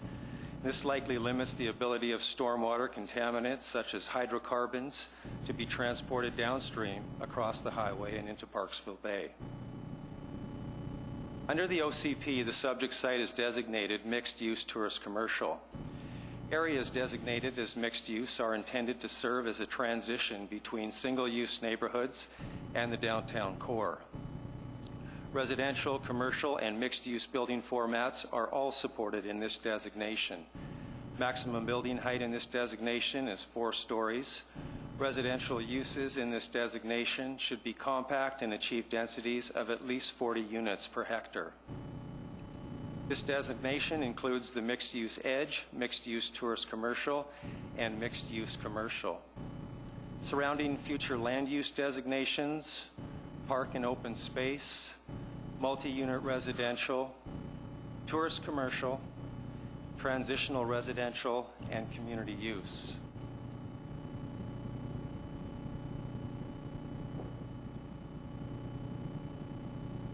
The subject site is zoned RS1, single-family residential. Current property assessment is $794,000, and the tax notice amount $6,941. Zoning of the surrounding properties, also RS1 directly west, Marks Nature Park zoned P1. Directly to the south is RS3, CS2 tourist commercial directly east and across the highway, as well multifamily RS3 and RS2. The legal plan of the subject site and surrounding property between Marks Nature Park and the subject site is Lot 3, owned by the City of Parksville, zoned single-family residential, and designated as park and open space in the OCP's future land use map. Lot 3 contains a network of pedestrian trails, same as Marks Nature Park, but is not officially parkland. South of the subject site is a 17-meter-wide undeveloped section of Rowan Avenue that connects to the intersection at Finholme Street. The proposed zoning amendment includes dedicating 0.13 hectares of parkland to accommodate realignment of the existing drainage channel and developing a pedestrian linkage between Marks Nature Park and Highway 19A. A CD comprehensive development zoning is proposed for Lot A and Lot B. Curwood Lytle consulting engineers were retained by Radcliffe to design a creek and integrated stormwater management plan for the proposed development. KWL is highly regarded for their expertise and experience in stormwater and water resource management. The design takes into account BC management guidelines for flood control and Parksville's 100-year flows. The proposed creek shown in this preliminary design provides a meandering creek plan form with a series of pools and riffles along the proposed alignment. The bulk of the creek alignment is located on the eastern portion of Lot 3 and designed to avoid as many trees as possible. The pool riffle features in the creek will create a cascading water effect and may retain some stormwater contaminants upstream, where natural processes could improve water quality. A small 4-bay pond, less than a meter deep, would be constructed at the upstream end of the creek to provide energy dissipation and capture any bed load sediment from the upstream storm drain system. As well, the 4-bay pond could trap heavier sediments that contain stormwater contaminants. Maintenance access would be provided from Rowan Avenue for any required future maintenance of the pond. At the north end of Lot 3, the creek bends to the east where another section of meandering creek channel flows through the dedicated park and then into a piped storm drain connection which would direct flow to the existing culvert at the highway crossing.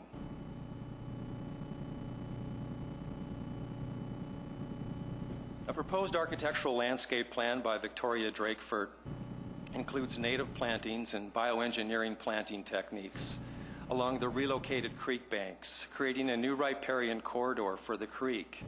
Existing invasive species will be removed and new riparian plantings added along either side of the relocated channel to rebuild and improve the riparian forest.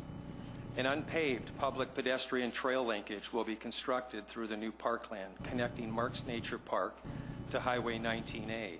The trail would provide an opportunity for local residents to walk along a cascading creek as part of the local trail system.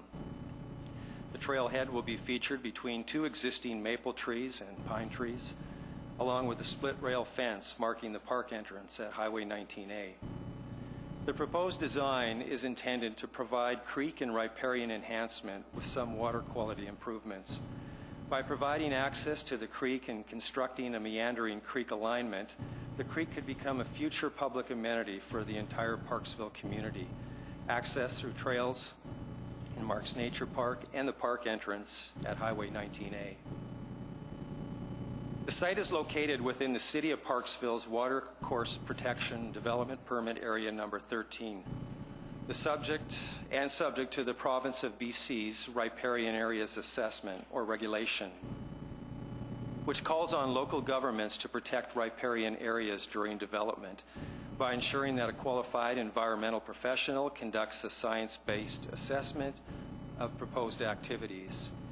EDI, Environmental Dynamics, who are qualified environmental professionals, completed a riparian areas regulations assessment report focusing on existing and future ecological effects of the proposed development related to water quality, wildlife values, flood control measures, and setbacks for streams protection and riparian area.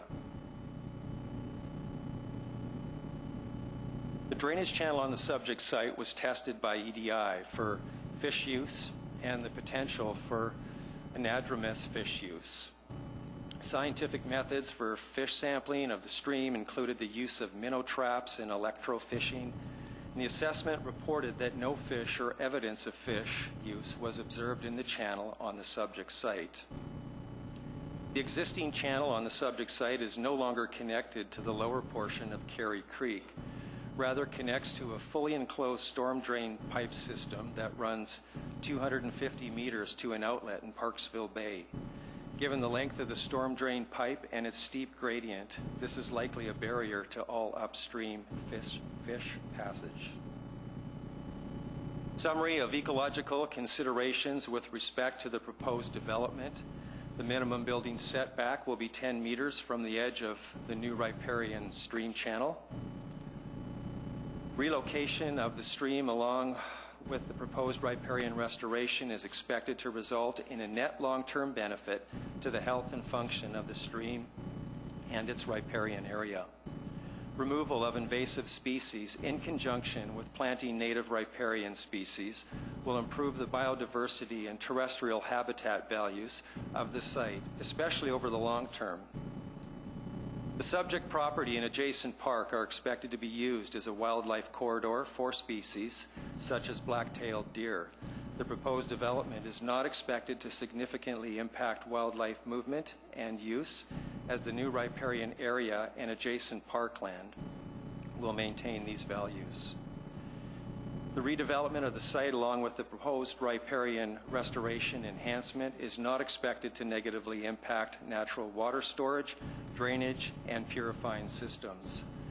The proposed development along with riparian restoration is expected to enhance other aquatic habitat values associated with the creek, such as amphibian habitat and other aquatic wildlife values. Department of Fisheries and BC Ministries of Forests, Lands and Natural Resources have granted preliminary approvals of the proposed creek, relocation, and riparian areas. A traffic impact assessment of the proposed rezoning and development prepared by Watt Group concluded that post-development PM conditions will have no change to existing levels of service at surrounding roads and intersections. Traffic engineers' recommendations: the proposed site access on Highway 19A be a full movement and the driveway width should be at a minimum 7 meters. Rowan Avenue extension should conform to the city's local road standards and have at least one sidewalk. Sidewalk and bike lane to be provided along the development frontage of Highway 19A. Upgrade the existing bus stop on Highway 19A east of Finholme Street with a bench. Looking at the conceptual site plan and proposed zoning of the subject property, Lot A, CD mixed-use commercial residential. Mixed-use building formats are supported in this proposed zoning. Maximum building height is 18 meters. Residential uses achieve densities of at least 40 units per hectare. Building setbacks and parking requirements as noted. Lot B zoning places an emphasis on compact, high-density residential uses, achieving densities of at least 40 units per hectare. Maximum building height is 18 meters, minimum building setbacks 8 meters from the west lot line and a minimum 6 meters from all other lot lines. Off-street parking is noted at 1.2 spaces per dwelling. Conceptual elevation for Lot A, mixed-use commercial residential, 4-story building with ground floor commercial plus 3 levels of residential. Lot B, multifamily residential, 4-story apartment format, 60 to 70 dwellings ranging 80 to 120 square meters in size. In demonstrating sustainability principles and initiatives to lower greenhouse gas emissions, the proposed project will meet all of the smart growth principles outlined in the official community plan. The proposed development is mixed commercial residential. Apartment building format, which is the highest form of compact housing and density, in close proximity to the downtown, provides multimodal transportation choices, walking, biking, and public transit, and reduce commuting distances to help lower the community's greenhouse gas emissions generated by on-road transportation.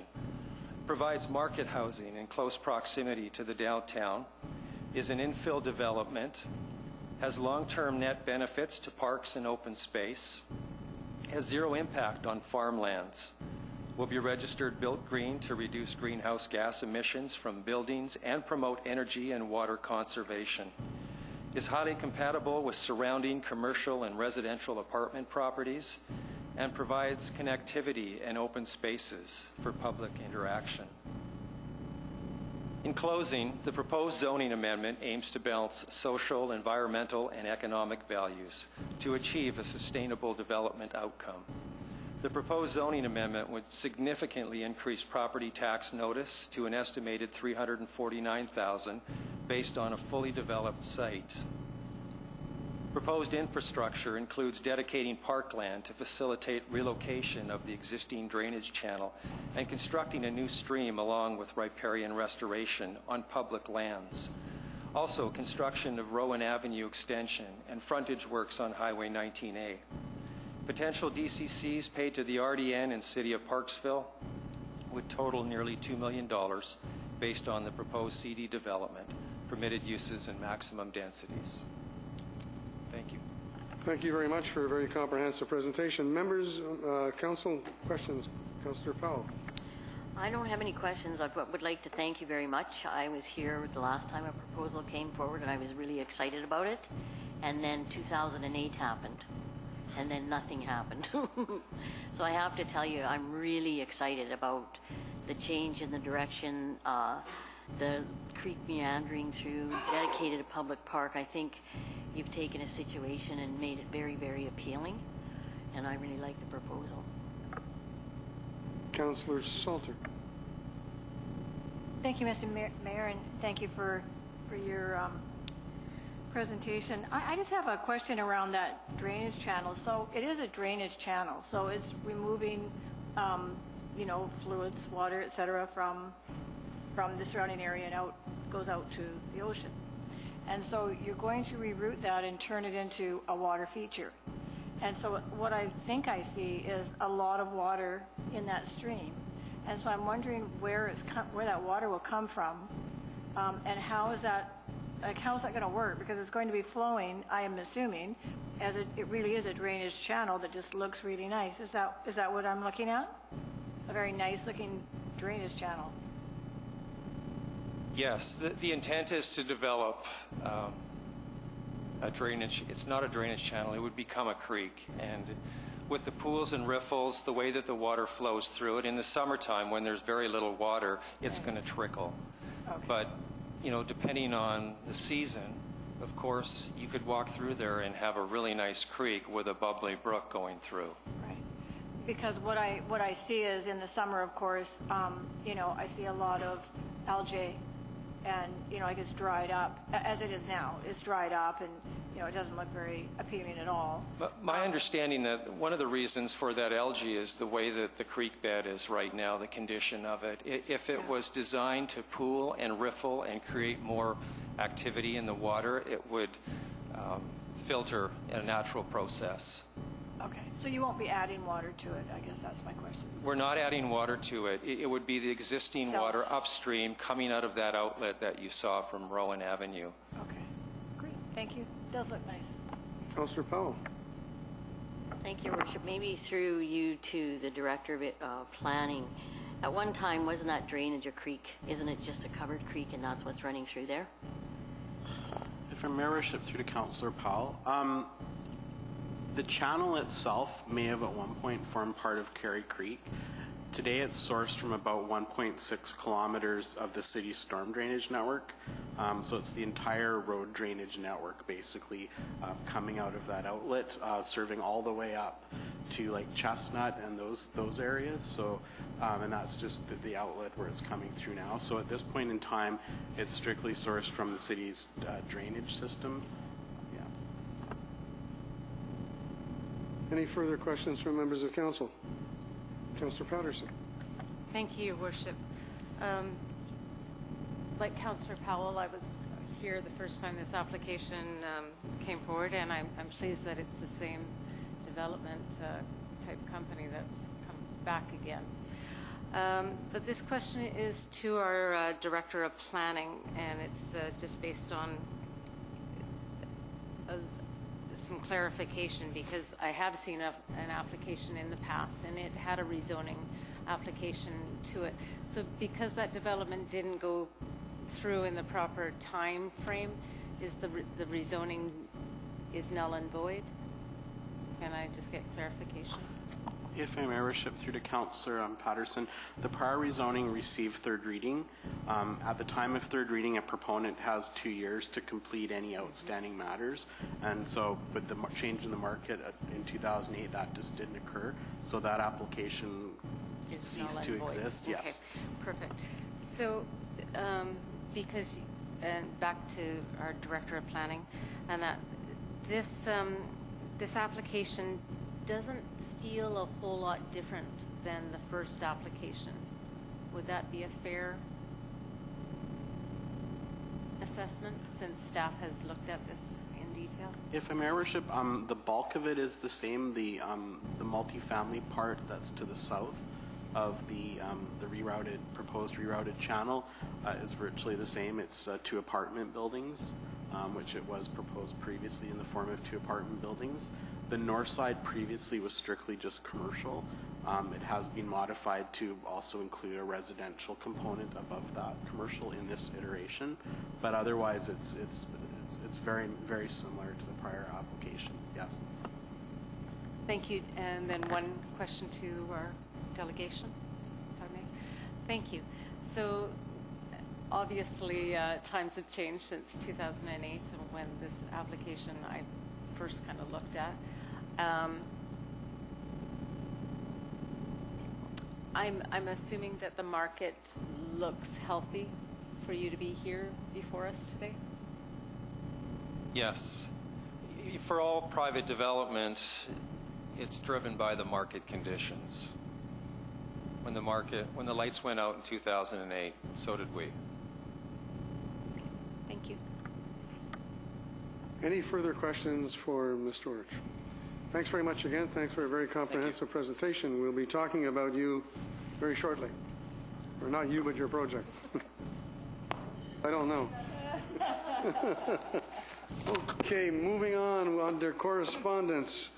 We have muscle problems, and I don't mean physical muscles. We've got quagga and zebra mussels. We have a recommendation that the correspondence received from the District of Sicamous dated November 29, 2017, regarding the prevention of quagga and zebra mussels be received. Do I have a mover and a seconder? Moved by Councillor Salter, seconded by Councillor Beale.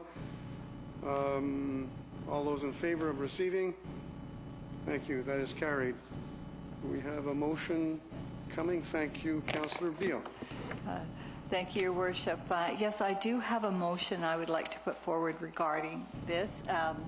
I would move that the mayor be authorized to write to the BC Minister of Environment and Climate Change Strategy, expressing the City of Parksville's concerns about the impact of quagga and zebra mussels on BC lakes. Seconded by Councillor Salter. Any discussion on that? They're pretty bad things from what I can gather. Councillor Beale and then Councillor Salter. Yes, I would just like to say, yes, it really was quite alarming reading the reports and the information and the follow-up, of course, Googling and so on. And it's encouraging that they are not on Vancouver Island right now, and certainly I would like to support our province's efforts to keep them out of BC and away from our area. Good point. Councillor Salter. Thank you, Mr. Mayor. I just wanted to mention that this is similar to the milfoil issue that we've had as well in the past. And if we don't get on it quickly and really address it, not just mouth the words and then walk away. My family are boaters, and we understand how vitally important it is to clean your boat. Especially clean the bottom of the boat, the body of the boat, once you've been in and out of different waters. So it can happen so fast. Thank you. Any further comments? All those in favor? Thank you. That is carried unanimously. Councillor Burton, would you recluse yourself? No? Under correspondence? Does Councillor Burton recluse himself, or this is just to receive the report? If council's just receiving the report, he's probably fine to stay, but if council's going to have a discussion and do a referral motion, then he should probably recuse himself. Okay, so the next item is the Parksville and District Chamber of Commerce, the license of occupation renewal for Community Park Mobile Food Vendor Pads. To receive The moved by Councillor Oates, seconded by Councillor Powell. Any discussion?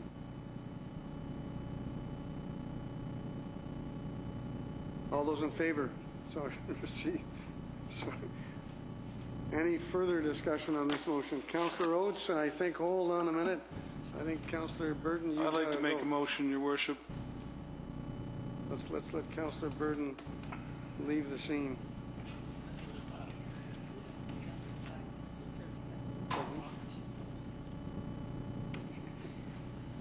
Okay, go ahead, Councillor Oates. Disregarding the previous issue, Mr. Mayor, I'd like to move that the request from the Chamber of Commerce to renew the 2018 license of occupation for food trucks in the community park be referred to staff to prepare a report assessing the implications of amending the license terms to facilitate the addition of a third food truck on the existing 2 pads.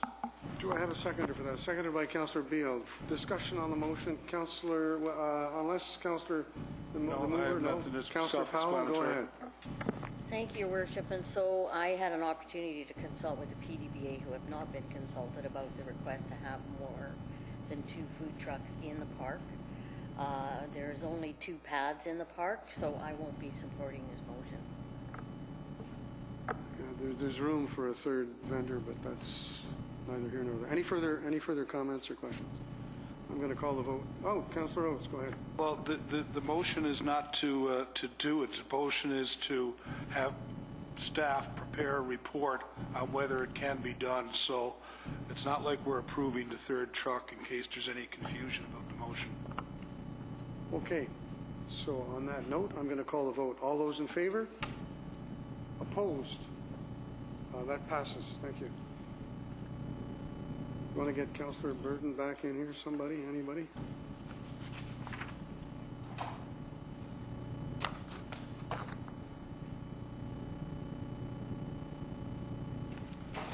Okay, members of council, we are now moving on to reports, and the first one is Mr. Russell, the consideration of a zoning and development bylaw amendment application at 440 Island Highway West.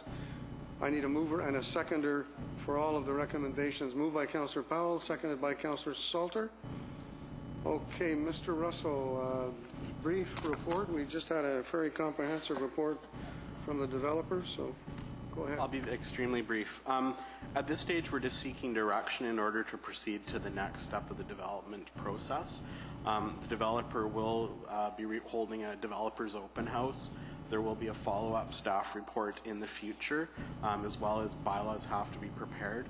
But in order to do that, there's some fundamental questions that we need answers on, and the developer as well, to proceed.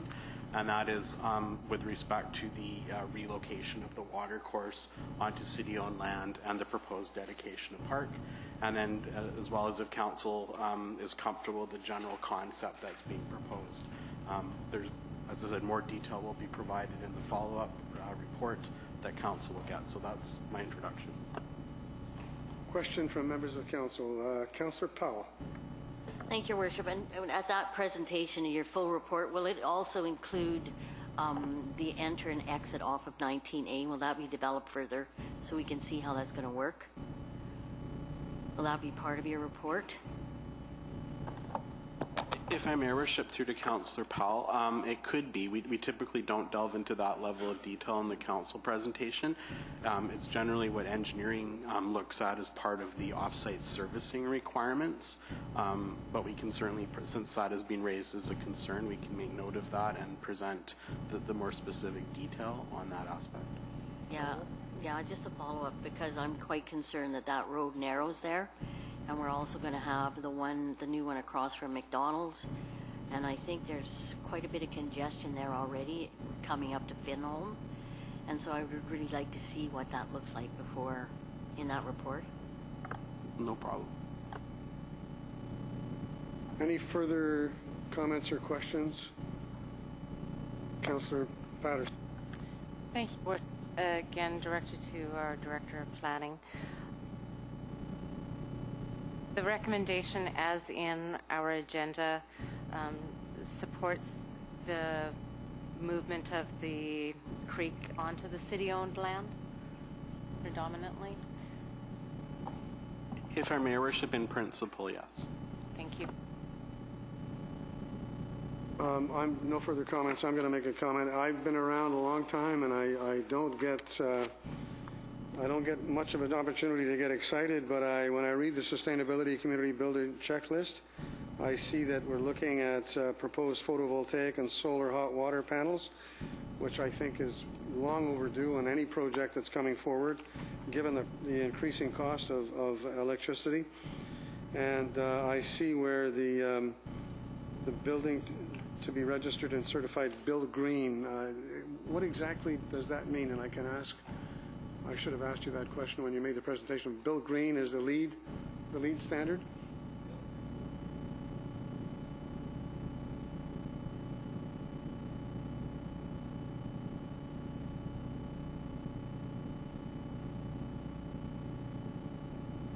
Thank you. Mrs. Comis, we have 6 recommendations. Can I take them all together, or do I do them one by one? I can take them all together. Whoa, that's good. Okay, I didn't know that. I wasn't sure. All those in favor? Opposed? Thank you. That's unanimous. Thank you very much. Okay. The next item we have, the next report, once again, Mr. Russell, is consideration of a permanent closure and disposal of a portion of Dugan Lane adjacent 572 Temple Street. I need a mover and a seconder for the 5 recommendations, if I can make it. Councillor Burton, seconded by Councillor Beale. Mr. Russell, once again, would you please give us the background on this issue? If Your Mayor, Worship, as part of an associated subdivision of 2 properties at 540 and 572 Temple Street, there's a requirement that Dugan Lane be shifted and ultimately widened. In order to facilitate that, is proposed that a portion of the lane be augmented to the property at, sorry about my map here, at I believe it's 572. Temple Street. Yes, 572 Temple Street. And then as part of the subsequent subdivision, it would be the additional road would be dedicated further south. Any questions for Mr. Russell, members of council? Seeing none, I have a mover and a seconder. I'm going to call the vote on the 5 recommendations. All those in favor? Opposed? Thank you. That is carried unanimously. Once again, Mr. Russell, you're on a roll. Consideration of land or payment for park purposes as applicable to the subdivision of 540 and 572 Temple Street. We have 4 recommendations. I need a mover and a seconder. Moved by Councillor Powell, seconded by Councillor Oates. Mr. Russell, once again, the background, please. Sure, for Mayor, Worship. As part of the subdivision requirement for both properties, 5% of land or payment in lieu of land is required under the legislation. In this case, there's also a policy in the OCP that requires a dedication of parkland strip along the marine foreshore. Generally speaking, we've probably acquired about 2/3 of that through the subdivision process to date. So in the case of this property, the required portion under the OCP for 572, which touches the water, is proposed to be dedicated at this time, with the balance proposed in lieu in the dollar amount presented in the report. And then in the case of the 540 Temple Street property, the full amount is proposed as payment. The payment of these funds goes into the city's park fund to allow for acquisition of future larger parks in places where they may be more suitable. Members of council, questions? Councillor Burden. I'm sure it's a policy that we take the value of the land as what the BC Assessment Authority has put on it. I'm wondering if there's ever been any consideration to spending a couple of dollars to have an actual value based on market values prior to determining these costs, given that the current marketplace is far removed from BC assessment values. It seems to me that there might be worthwhile looking at getting a private assessor to provide us with a value of the land. Mr. Russell. If I may, Your Worship, if that is if council wishes that can certainly occur. Typically, that's left up to the proponent to do the appraisal. We have had appraisal reports in the past. There's no specific policy that the city has on that matter. Quite honestly, they've generally been quite close to the assessment. In some cases, they've actually come below. It's really a matter of timing when the assessment's done in relationship to when the appraisal is done. It does add an additional expense to the proponent, and as noted in some of the BC assessment, the actual land value in these particular cases actually dropped this year from the assessed value in the prior year. So there may be some advantage, but there's additional expense and time requirements for developers to do it. As well as timing. The time factor. As well as timing. Councillor Burton. God forbid we add any time to the process.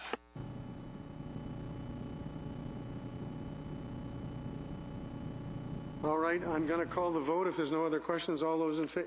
Sorry, Councillor Patterson. Councillor, I don't. For some reason, I can't see you tonight. That's not all that red that you've got behind you. I'm not it's sure just like why. A big... Question to staff through you. We're looking at taking around $35,000 in lieu of parkland, and that goes into our parks funds. Now, just for clarification, that is strictly for park purchase. It is not for any improvement in park, or? If I may, Your Worship, legislatively, it used to be strictly land acquisition. It can now be allocated for infrastructure improvements in park, but it doesn't allow for any operational matter. So in the new year, I'd like to revisit that a little bit. So I just want to put that on your agenda right now, because we have made a major park purchase and that this year. So I just want to talk a little bit in the new year about parkland. Thank you. Any further questions? I'm going to call the vote. All those in favor? Opposed? Thank you. That is carried. Oh, once again, Mr. Russell, this is your night. We have a consideration of a development permit at 1250 Arbutus Road. I need a mover and a seconder for the two recommendations. Moved by Councillor Beal, seconded by Councillor Oates. Mr. Russell, once again, would you give us the background, please? So if I may, Your Worship, I'm going to add a slight wrinkle to this. I'm going to basically ask that the decision on this specific matter be deferred until the decision is being made on the second report that directly follows this report, because that decision could potentially impact this application. So I will highlight specifically what this is for. This is a development permit to approve the basically the layout of the subdivision, as well as to allow the works to occur in the subdivision. The property is identified in a number of development permit areas that are outlined in the report. Because the next question before council is whether or not to accept cash or land in lieu of park, if council chooses not to accept the cash and decides that it would rather accept land instead, it would be preferable to defer a decision on this. But so as I said, I'd like to, if we can come back to the actual recommendations of this report until after the other decision has been made, if I may. Okay. I can't hear you.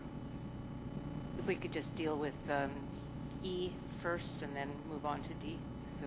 Do you want me to do the next one first?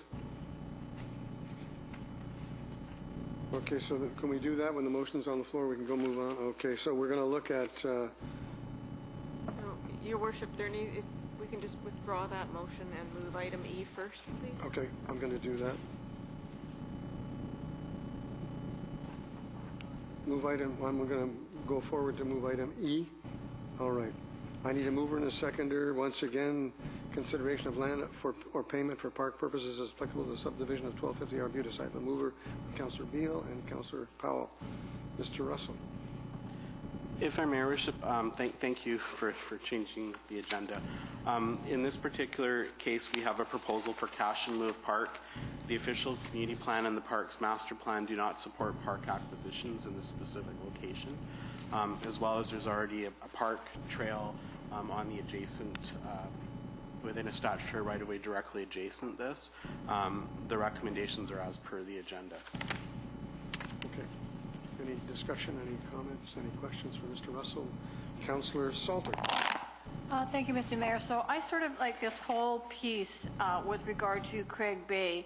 My question is, recognizing what occurred when the building even began at Craig Bay, understanding that this is actually First Nations land, I'm wondering if there was any ever discussion with the Sunamo in the news regarding adding more subdivisions in Craig Bay, because it's historical land, and as we know, there were burials on this property. So I'm concerned about digging up more of Craig Bay without having had a conversation with Chief Edwards. Mr. Russell. Have we done that? If I may, Your Worship, there is a requirement for an archaeological review of as part of the subdivision application process. Should any artifact-type materials be discovered on the property, then as part of the provincial protocols, consultation would be undertaken with relevant First Nations who may be affected. This process is not under the legislation a public consultation process. Both the development permit area guidelines, when they were established, formed part of the official community plan. The official community plan was referred to adjacent First Nations and First Nations who have territorial claims within this area. So that was the consultation that established those guidelines. But legislatively, we don't have a consultation capability with respect to development permit. It's very much like a building permit. If it meets the guidelines that have been established, council itself even is bound by those guidelines and must either approve or deny it based on the guidelines. In the case of the subdivision, it's more of a technical exercise, where if it meets the dimensional requirements of the parcels and assuming an archaeological site isn't discovered, there's an approval process. So those processes are precluded from consultation the way they're currently established in the legislation. Yeah, just follow up. Is just for myself. We've talked about reconciliation.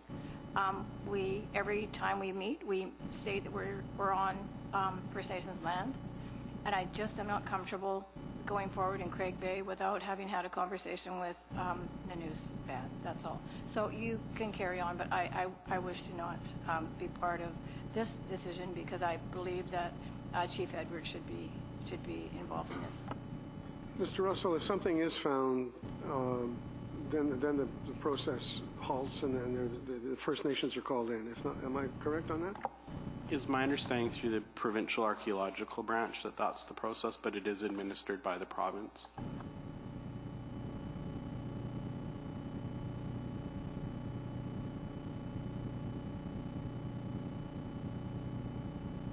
I'm going to call the vote. All those in favor of the two recommendations?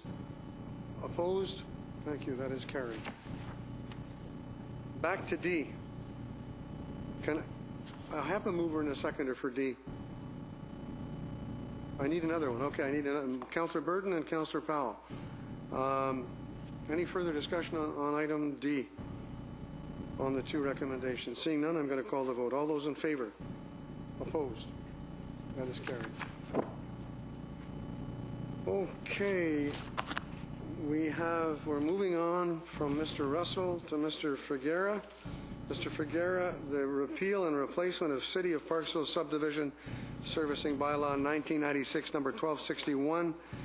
I'm going to ask for a mover and a seconder, and I'm going to do these separately. Who wants to move? Moved by Councillor Powell, seconded by Councillor Beal. I'm going to do the first recommendation that this report be received. Do I have a mover? No, I have a mover and a seconder, just to receive the report. All those in favor? Okay, we have a receive the report. I'm waiting. I'm here. I'd like to make an amendment to the main motion that the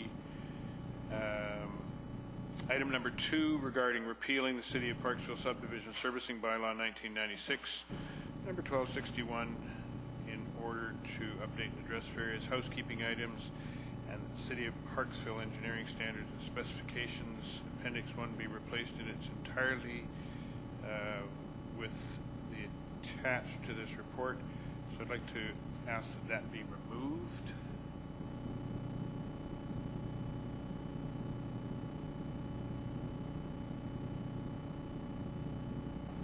Your Worship, if you don't want to deal with it, then you just don't deal with it. You don't have to move it. So if you're not going to move it, then it doesn't exist, and you haven't done anything with it. So, Okay, am I off basic? I'll move it. You'll move this. I'll move recommendation number 2, yeah. Okay, like seconder for that? Nobody wants to second that.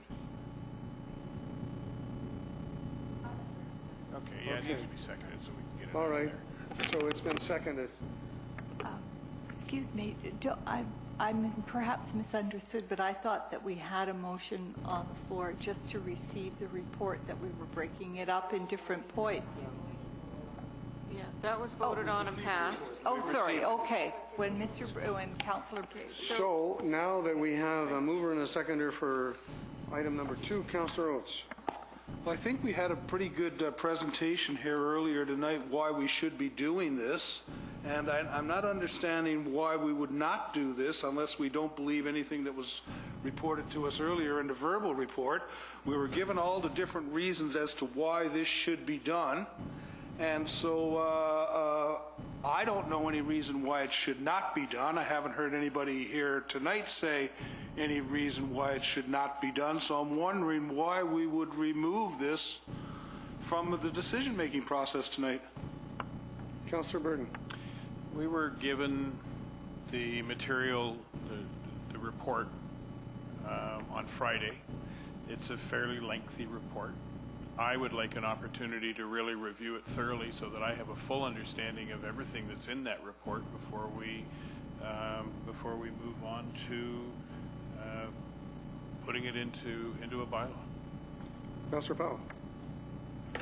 Thank you, Your Worship. I think I did have an opportunity, because it was such a long document, I did look at the list of changes in the bylaw, and I think that pretty well captures it. And there's nothing in there that I'm concerned about or I think that need further discussion, so I'm willing to pass this through tonight. Councillor Salter and then Councillor Patterson. Thank you, Mr. Mayor. I actually looked at this as well. It's over 300 pages, and it's quite complex. And it does take some reviewing back and forth. So for myself, I have not been able to complete a review of this from Friday. It's a very in-depth report. I don't think that anyone was making up stories this evening, but what I do believe is that I got a thumbnail sketch of what was in there. I think there's much more to review, at least for myself, before I make a decision like this, because we're repealing the entire appendix and replacing. So I support Councillor Burden. I think for me to do my duty and as a councillor, I need to understand what it is I'm voting on, and that was great that we did get that overview, but it was an overview. It was not an in-depth review of that document. I have to go to Mrs. Comas first. Perhaps I could just clarify something for staff. For council, you're not actually repealing anything tonight by passing that motion. And item 3, all that does is give staff the authority to create the bylaw. And so in order to repeal a bylaw, you have to have another bylaw. You can't repeal a bylaw by resolution. So what would happen is staff would prepare the bylaw, and there would be a repeal clause within the new bylaw that repeals the old one. And at the time that that bylaw would come forward, we could move it through slowly, first reading, second reading, third reading individually, to allow council the opportunity to ask questions and provide comment. the bylaw is not going to come forward imminently, from my understanding. And so it would give, in January 15th, it would give council the opportunity to review the report, and if they have other questions, when the bylaw comes forward, it could come forward for just the first reading, and then council would have the opportunity to make any changes or ask questions or whatever you like at that point in time, if that helps. Okay, I'm going to go to Councillor Patterson because she hasn't spoken yet. Thank you, Your Worship. And our CAO has answered predominantly most of my questions. And I do feel that we have 3 weeks, almost 4, before our next council meeting, which should allow the rest of council time to fully vet this report. But I'm going to say that I'm not an engineer by any stretch of the imagination. I can read a blueprint and building permits and stuff. So to go over this report in detail is kind of moot, and that because if you don't trust our amazing staff to do their job. I'll have to give you my definition of an engineer someday, but not tonight. Councillor Repeal.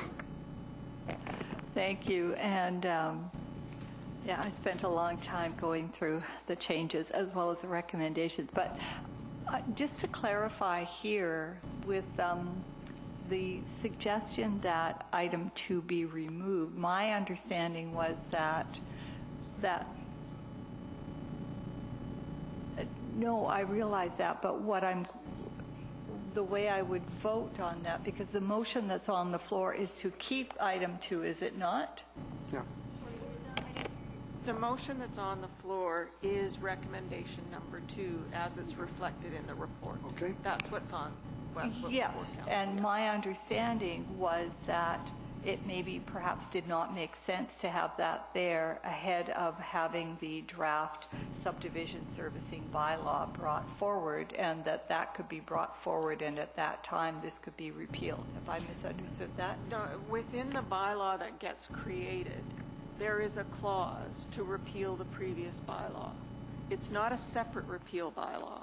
So basically what this is doing is giving staff the authority to include a clause within the bylaw that will allow it to be repealed. In my own case, I haven't read much of the bylaw because I didn't want to read 300 pages on the weekend. 155 was enough for me. Councillor Burton, you have another comment to make? I do. So based on the comments that I've heard, item 2 is redundant. And I don't know why it's there in the first place. Maybe it should say something along the lines of staff be directed to include the repealing of within the bylaw, but it says that they're being directed to repeal the City of Parksville Subdivision Servicing Bylaw, and I don't want to see that happen right now. I get that. The CEO just explained. We're going to direct them to repeal. They are asking us to direct them to repeal, and I think that that's wrong. Mrs. Comas, once again. From a technically procedural perspective, you're right. That clause is redundant. Doesn't belong in the report. However, I'm not sure it was done to be, I guess, overly correct in making sure the council was aware that that the adoption of the new bylaw in effect repeals the old one. But there has to be a clause in the old bylaw in order to repeal it, because you can only repeal a bylaw by adopting another bylaw. Councillor Burton, once more with feeling. Once more with feeling. Okay, well, I'd like to propose an amendment that the item 2 read that staff be directed to include repealing the City of Parksville Subdivision Servicing Bylaw within the bylaw. It's semantics, but it Do matters. you take that as a friendly amendment, Councillor Oates? I think, Your Worship, that the explanation that's been given around the intent of what the motion is written there is enough to satisfy me to do that. So if we want to sit here all night and put the comma here and the dots here and the I here, I'm all for it. So let's have at her. Let's get her out word for word. But I think the right thing to do is to pass this motion as it is, based on the discussion that's been here tonight. The explanation that's been given to council is that was there to allow staff the opportunity to write in a repeal provision in the new bylaw. I'm satisfied that that's what they're going to do, and there's not going to be anything nefarious other than that. So I'm not comfortable with a friendly amendment on that. If they want to do an amendment, have it moved and seconded in the proper order. Okay, I'm going to call the motion on number 2 as is. That's what's on the floor.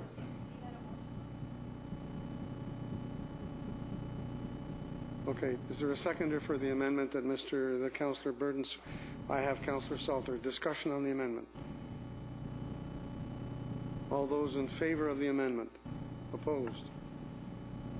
Okay, now we're back to Councillor Burden's motion, which I have a seconder for, I believe. What was that? Back to number 2. All those in favor of number 2 as written on the document this evening, on recommendation. All those in favor? Opposed? That is carried. Thank you.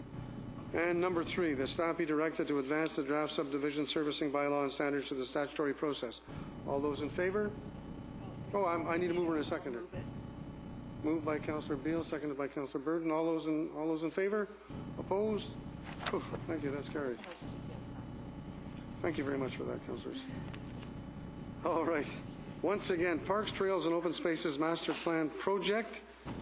I need a mover and a seconder for the 3 recommendations. Moved by Councillor Beale, seconded by Councillor Powell. Mr. Figueroa, once again, would you please give us the background on this Parks and Trail Open Spaces Master Plan Project? If I may, Your Worship, before Council's report to update the Council on the process for Parks, Trails, and Open Spaces Master Plan and seek approval to enter into a contract with VIU Master of Community Planning Program. Also, the report identifies that approximately a little over $14,000 was spent out of the $50,000 in 2017 as part of the effort to complete the Community Park Master Plan. The remaining roughly $35,000 will be rolled over into 2018. However, it's been determined that an additional $30,000 is required to finish the Parks, Trails, and Open Spaces Master Plan in 2018. It's recommended that this be funded by accumulated surplus. Similar to the Community Park Master Plan project, partnering on this project with Vancouver Island University is an opportunity to involve the public in a comprehensive engagement exercise, opportunity for staff to work with master plan of community park community planning students as well as advance the master students. This partnership also provides students with the opportunity for practical experience in their program in the chosen field. The recommendations are as per the report. Thank you. Any questions for Mr. Figueroa? Very straightforward. We've used these people before. They've done a good job. Councillor Oates. If we were not to engage the VIU group, how would you propose having it done?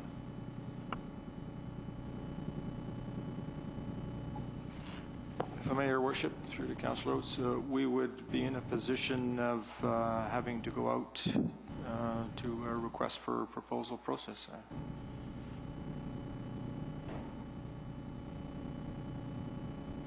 Thank you, Worship. Just in our agenda on page 124 and 125, where it lists the parks, and that there's some color coding, like grayed out boxes. Is there any reasoning, or well, it's gray.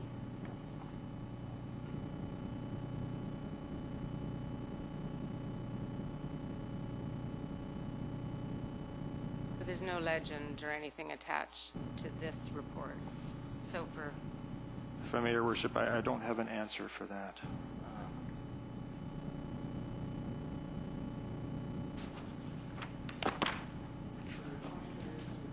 is? We don't have a legend attached to these papers, and apparently Councillor Burden has a color coded. So those are green. No, it's on the. Could somebody show Mr. Figuera what Councillor Patterson's talking about? Your Worship, I think I figured it out. The gray areas are actual dedicated parkways, appear to be, and the places that aren't grayed in are areas that are being used as park but may not be dedicated park, either dedicated by subdivision or dedicated by vote, is what I would take it to mean. But it's listed in the listing that council received a couple of years ago of all the properties that we own. Not all of them are actual parks. Okay. Okay. Okay. So, any further questions for Mr. Figuera? I have a mover and a seconder. All those in favor of the three recommendations, opposed? That is carried. Thank you. Well, Mrs. Lovegrove, we saved the best for the last. It's over to you. I need a mover and a seconder for the 2017-2021 amended financial plan. Moved by Councillor Beale, seconded by Councillor Salter. Mrs. Lovegrove, background, please. Thank you, Your Worship. In May of 2017, Council approved the 2017 to 2022 final financial plan. Since that time, resolutions have been brought forward for changes to that financial plan. There's also been budget transfers within the operational end of it, and some of these, these adjustments affected both the capital and operating accounts. So in order to incorporate these changes into the budget, we need council adoption on this amended financial plan, and the details of the financial plan are outlined in the appendixes that were attached to your report. Questions for Mrs. Lovegrove? Seeing none, I'm going to call the vote on the two recommendations. All those in favor? Opposed? Thank you. That is carried. All right, help me through this one, Council. I've got three readings, one bylaw for three readings. It's the five-year financial plan amendment 2017 to 2021, 1534.1. That the five-year financial plan amendment bylaw be read a first time. I need a mover and a seconder. Moved by Councillor Powell. Mine says be read a first time. So it's been read three times? Okay, well, it says first time. Confirm that, please. Does that say first time? Yeah. Okay. I didn't make a mistake. Thank you. Okay. There'll be penalties later on. Okay, three times. Although I need a mover and a seconder. Do I have a mover and a seconder? Yes, I do. I have a question? Councillor? Mover. Mover and seconder. Councillor Burden. Councillor Patterson's the mover. Councillor Burden's the seconder. All those in favor? Opposed? Thank you. That is carried. Got thrown off there. We have 5 bylaws for final adoption. I'm not going to read them all off. I need a mover and a seconder for the recommendations. You've read them before. Who's going to move and second it? Councillor Powell, seconded by Councillor Salter. Any questions or comments or observations? All those in favor? Opposed? Thank you. That is carried. Okay, new business. I'm going to go around the table. I've got a few things, but it's not very many. New business, I'm going to start on my left. Councillor Patterson, new business. I have no new business. I'd just like to wish everyone a Merry Christmas, as this is our last council meeting of 2017, and we have less than a year ahead of us, and I hope that 2018 is very productive for this council and city. Thank you. Councillor Oates, no new business. Councillor Powell. Yes, I have 2 pieces.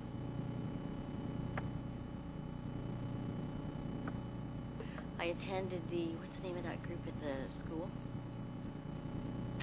The Valinas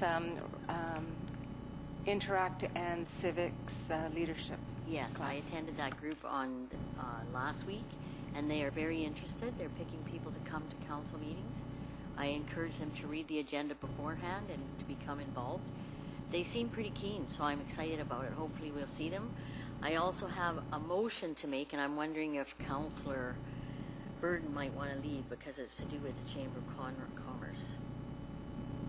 Once again, somebody suggested, Councillor Burton, we put your chair closer to the door. Yeah, I know. You're kind of hobbing, hey? Call you Hobbs.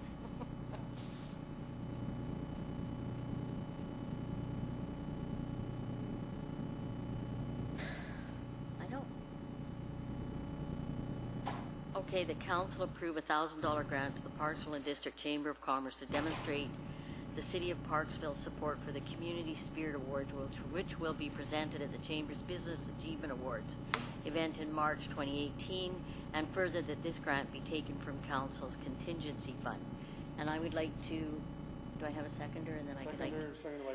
Okay, so it's more like a sponsorship program, and for our $1,000 we'll get 2 tickets to the event, pre-awards advertising and promotion, Chamber website, eConnect, social media, PQB news, poster, category and award presentation, i.e. Community Spirit Award sponsored by the City of Parksville, opportunity for photo with the category winner, a half-page color ad in awards program, logo on the sponsor sign in the lobby, logo on screen during the awards, MC recognition at the awards, name recognition on the front page of the program, opportunity to have promotional material at registration table, brochures, business cards, special promotions, maybe we'll have our bling by then, recognition on thank you ad, Chamber websites, Facebook, eConnect, and PQB News ad.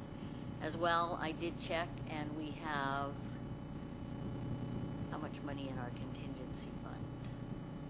The council contingency fund has, at this moment, $15,235.38. Yeah. Boy! And I think it's worthwhile, and I think it's a good cause for the city to be involved, and I think we get a good bang for our buck.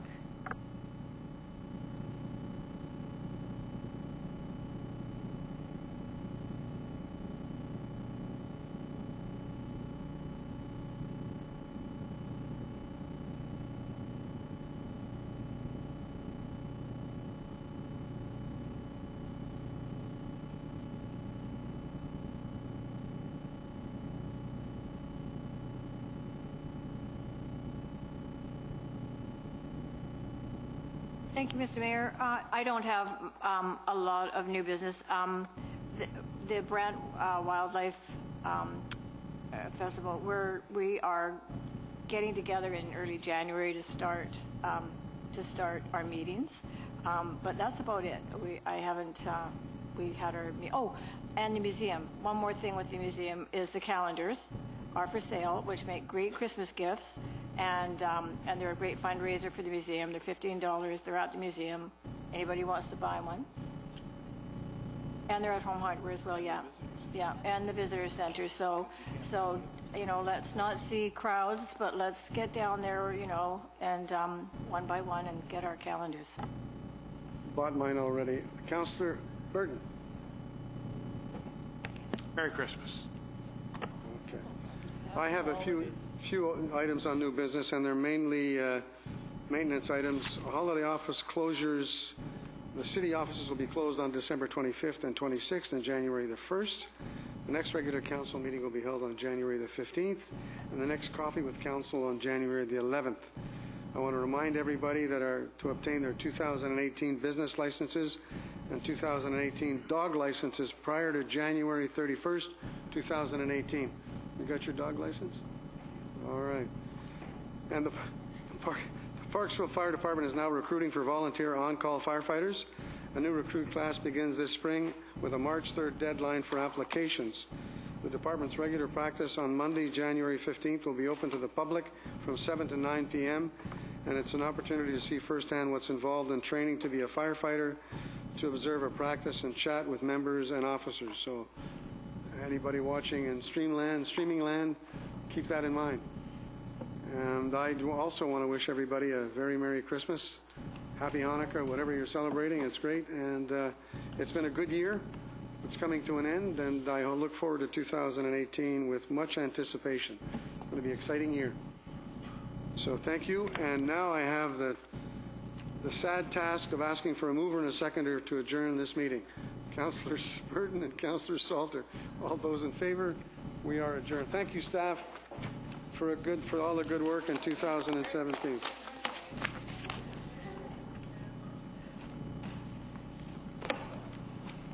So, 1 o'clock? 1 o'clock. Okay. Okay, yeah.